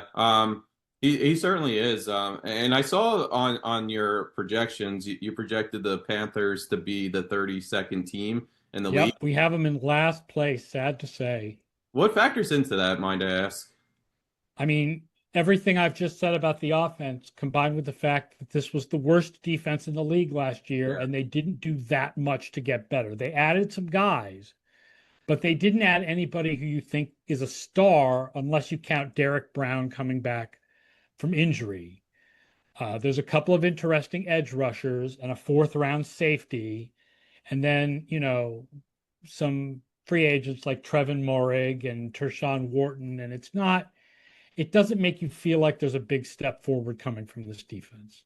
Yeah, and then a major issue was their linebacker core last year, and they just got rid of their most veteran guy. I guess. Yeah, well, concussion. He had concussion symptoms, so get rid of sounds meaner than it really was, right? But that's a tough position to be in when the person who was one of your leading tackles and the veteran of the group, and now he's not. Yeah, nobody gets that excited about Christian Roseboom. Sorry, Christian. Exactly. Let's transition over. I want to talk a little more about the NFC South. You are high on the Buccaneers. I think even in your NFC South preview, you said that they could be Super Bowl contenders this year. I think people don't give the Buccaneers enough credit for how actually good they are. I think there's a feeling that they slip into the playoffs because they're in a bad division, and there's a good amount of real talent on that team. Yeah, no, absolutely. And it all starts with once again the quarterback position. What Baker Mayfield's been able to do to turn around his career. Can you talk about that a little bit? Because he went from somebody who was a journeyman in some ways, couldn't find a home. Went to the Rams. He was on the Panthers at one point. Obviously, started his career on the Browns, and it was trending towards him being a backup. I think, and now he's the starter. He has a long-term contract, and it seems like Tampa Bay really loves him. I mean, some of it is the situation that he's in. He doesn't get pressured a lot, but he also does a good job of not getting pressured. Like, pressure is sort of a combination of the situation you're in and what you do yourself. And he had a lot of yards after the catch from his receivers. So he's got good receivers, but he's been done a good job of distributing the ball in that offense. I think he's a good, not great quarterback. Yeah. And I guess that gets you by at times.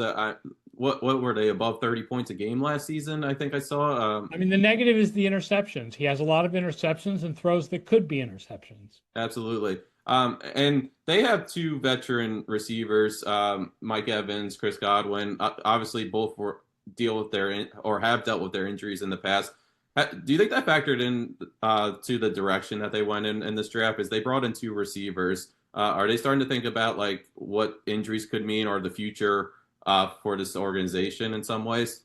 Yeah, especially because Godwin, it turns out, had to have another operation or something. So I do think that they were a little worried about the age and injury status of the receivers when they drafted Egbuka in the first round. Yeah. Absolutely. And shifting over to the Falcons, they're an interesting team because last season a lot of people put hype around them. Especially they bring in Kirk Cousins, a veteran quarterback. There's some people that they're ready to have take off, like Drake London, and there was just talent around the entire organization. And then they finished under 500. It seems like that hype has gone away. What's the story behind this Falcons team going into the season? It's like the Carolina Panthers with a better offense. The defense is a real problem. This is one of the worst defenses in the league. And it's good that they drafted the two edge rushers. And, drafting defensive players in the first and second rounds usually has more of an immediate effect than drafting offensive players in the first and second rounds. But the defense is just not very good overall. Offensively, like, there are some good players. We just don't really know we don't know what Penix is. Our projections on him were not good coming out of college because partly he was just overaged. But it's hard to know what to know. It's hard to know what to think of overaged players when you have the COVID year plus NIL changing the amount of time that guys spend in college. But we know London is super valuable, and Bijan Robinson is like our number one running back in fantasy in our projections this year. Yeah, I saw that above Saquon too, which is crazy. Above Saquon, after the season he had. So Bijan got drafted high by the Falcons, and that's usually like I don't know if it's iffy, but it's something you have to proceed with caution with for a running back position. But it's obvious that they saw something big in Bijan, and his rookie season wasn't flashy, but last season certainly was. What do you think the Falcons saw in him? What were his projections coming out of college? I mean, he was great. He's a tackle breaker.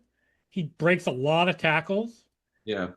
He sees holes. He's got vision. He's got like the whole package for a running back. I would never draft a running back that high.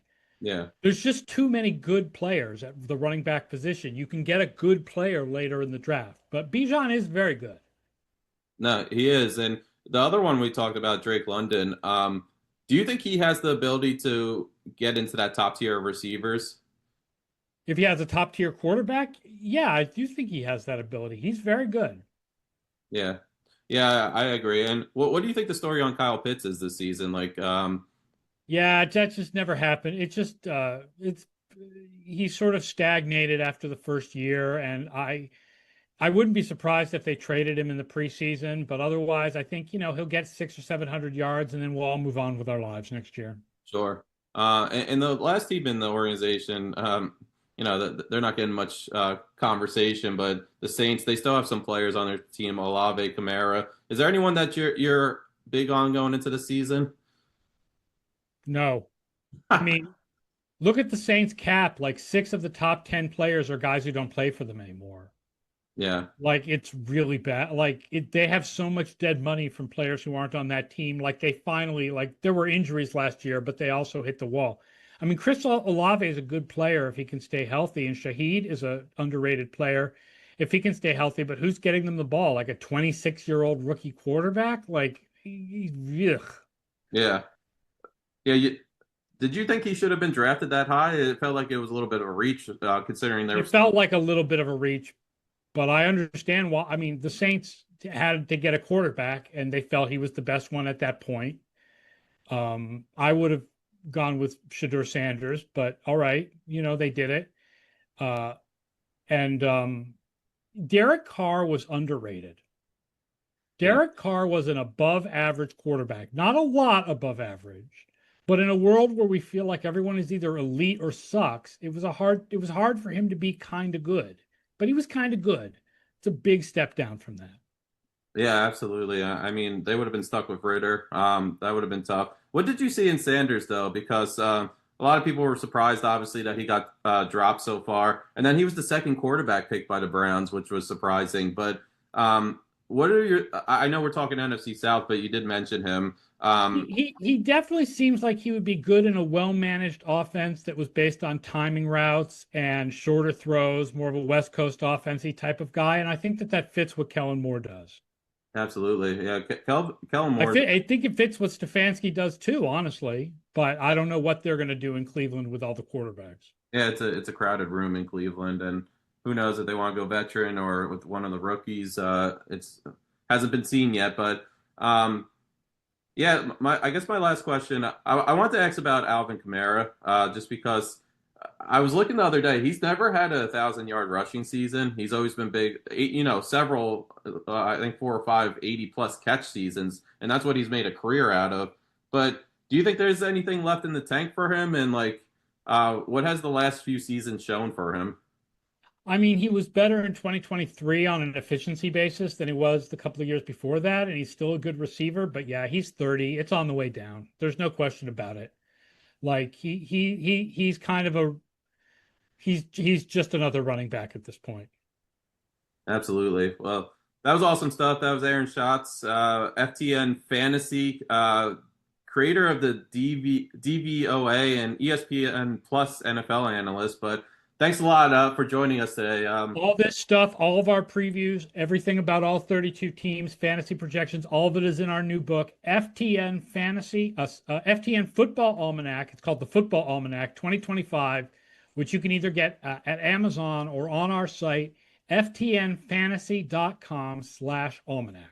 I'll definitely be purchasing it. But yeah, I'll check it out. We'll definitely mention some of that stuff on the show. But thanks a lot again for joining us, and excited for the new football season. Yep, me too, man.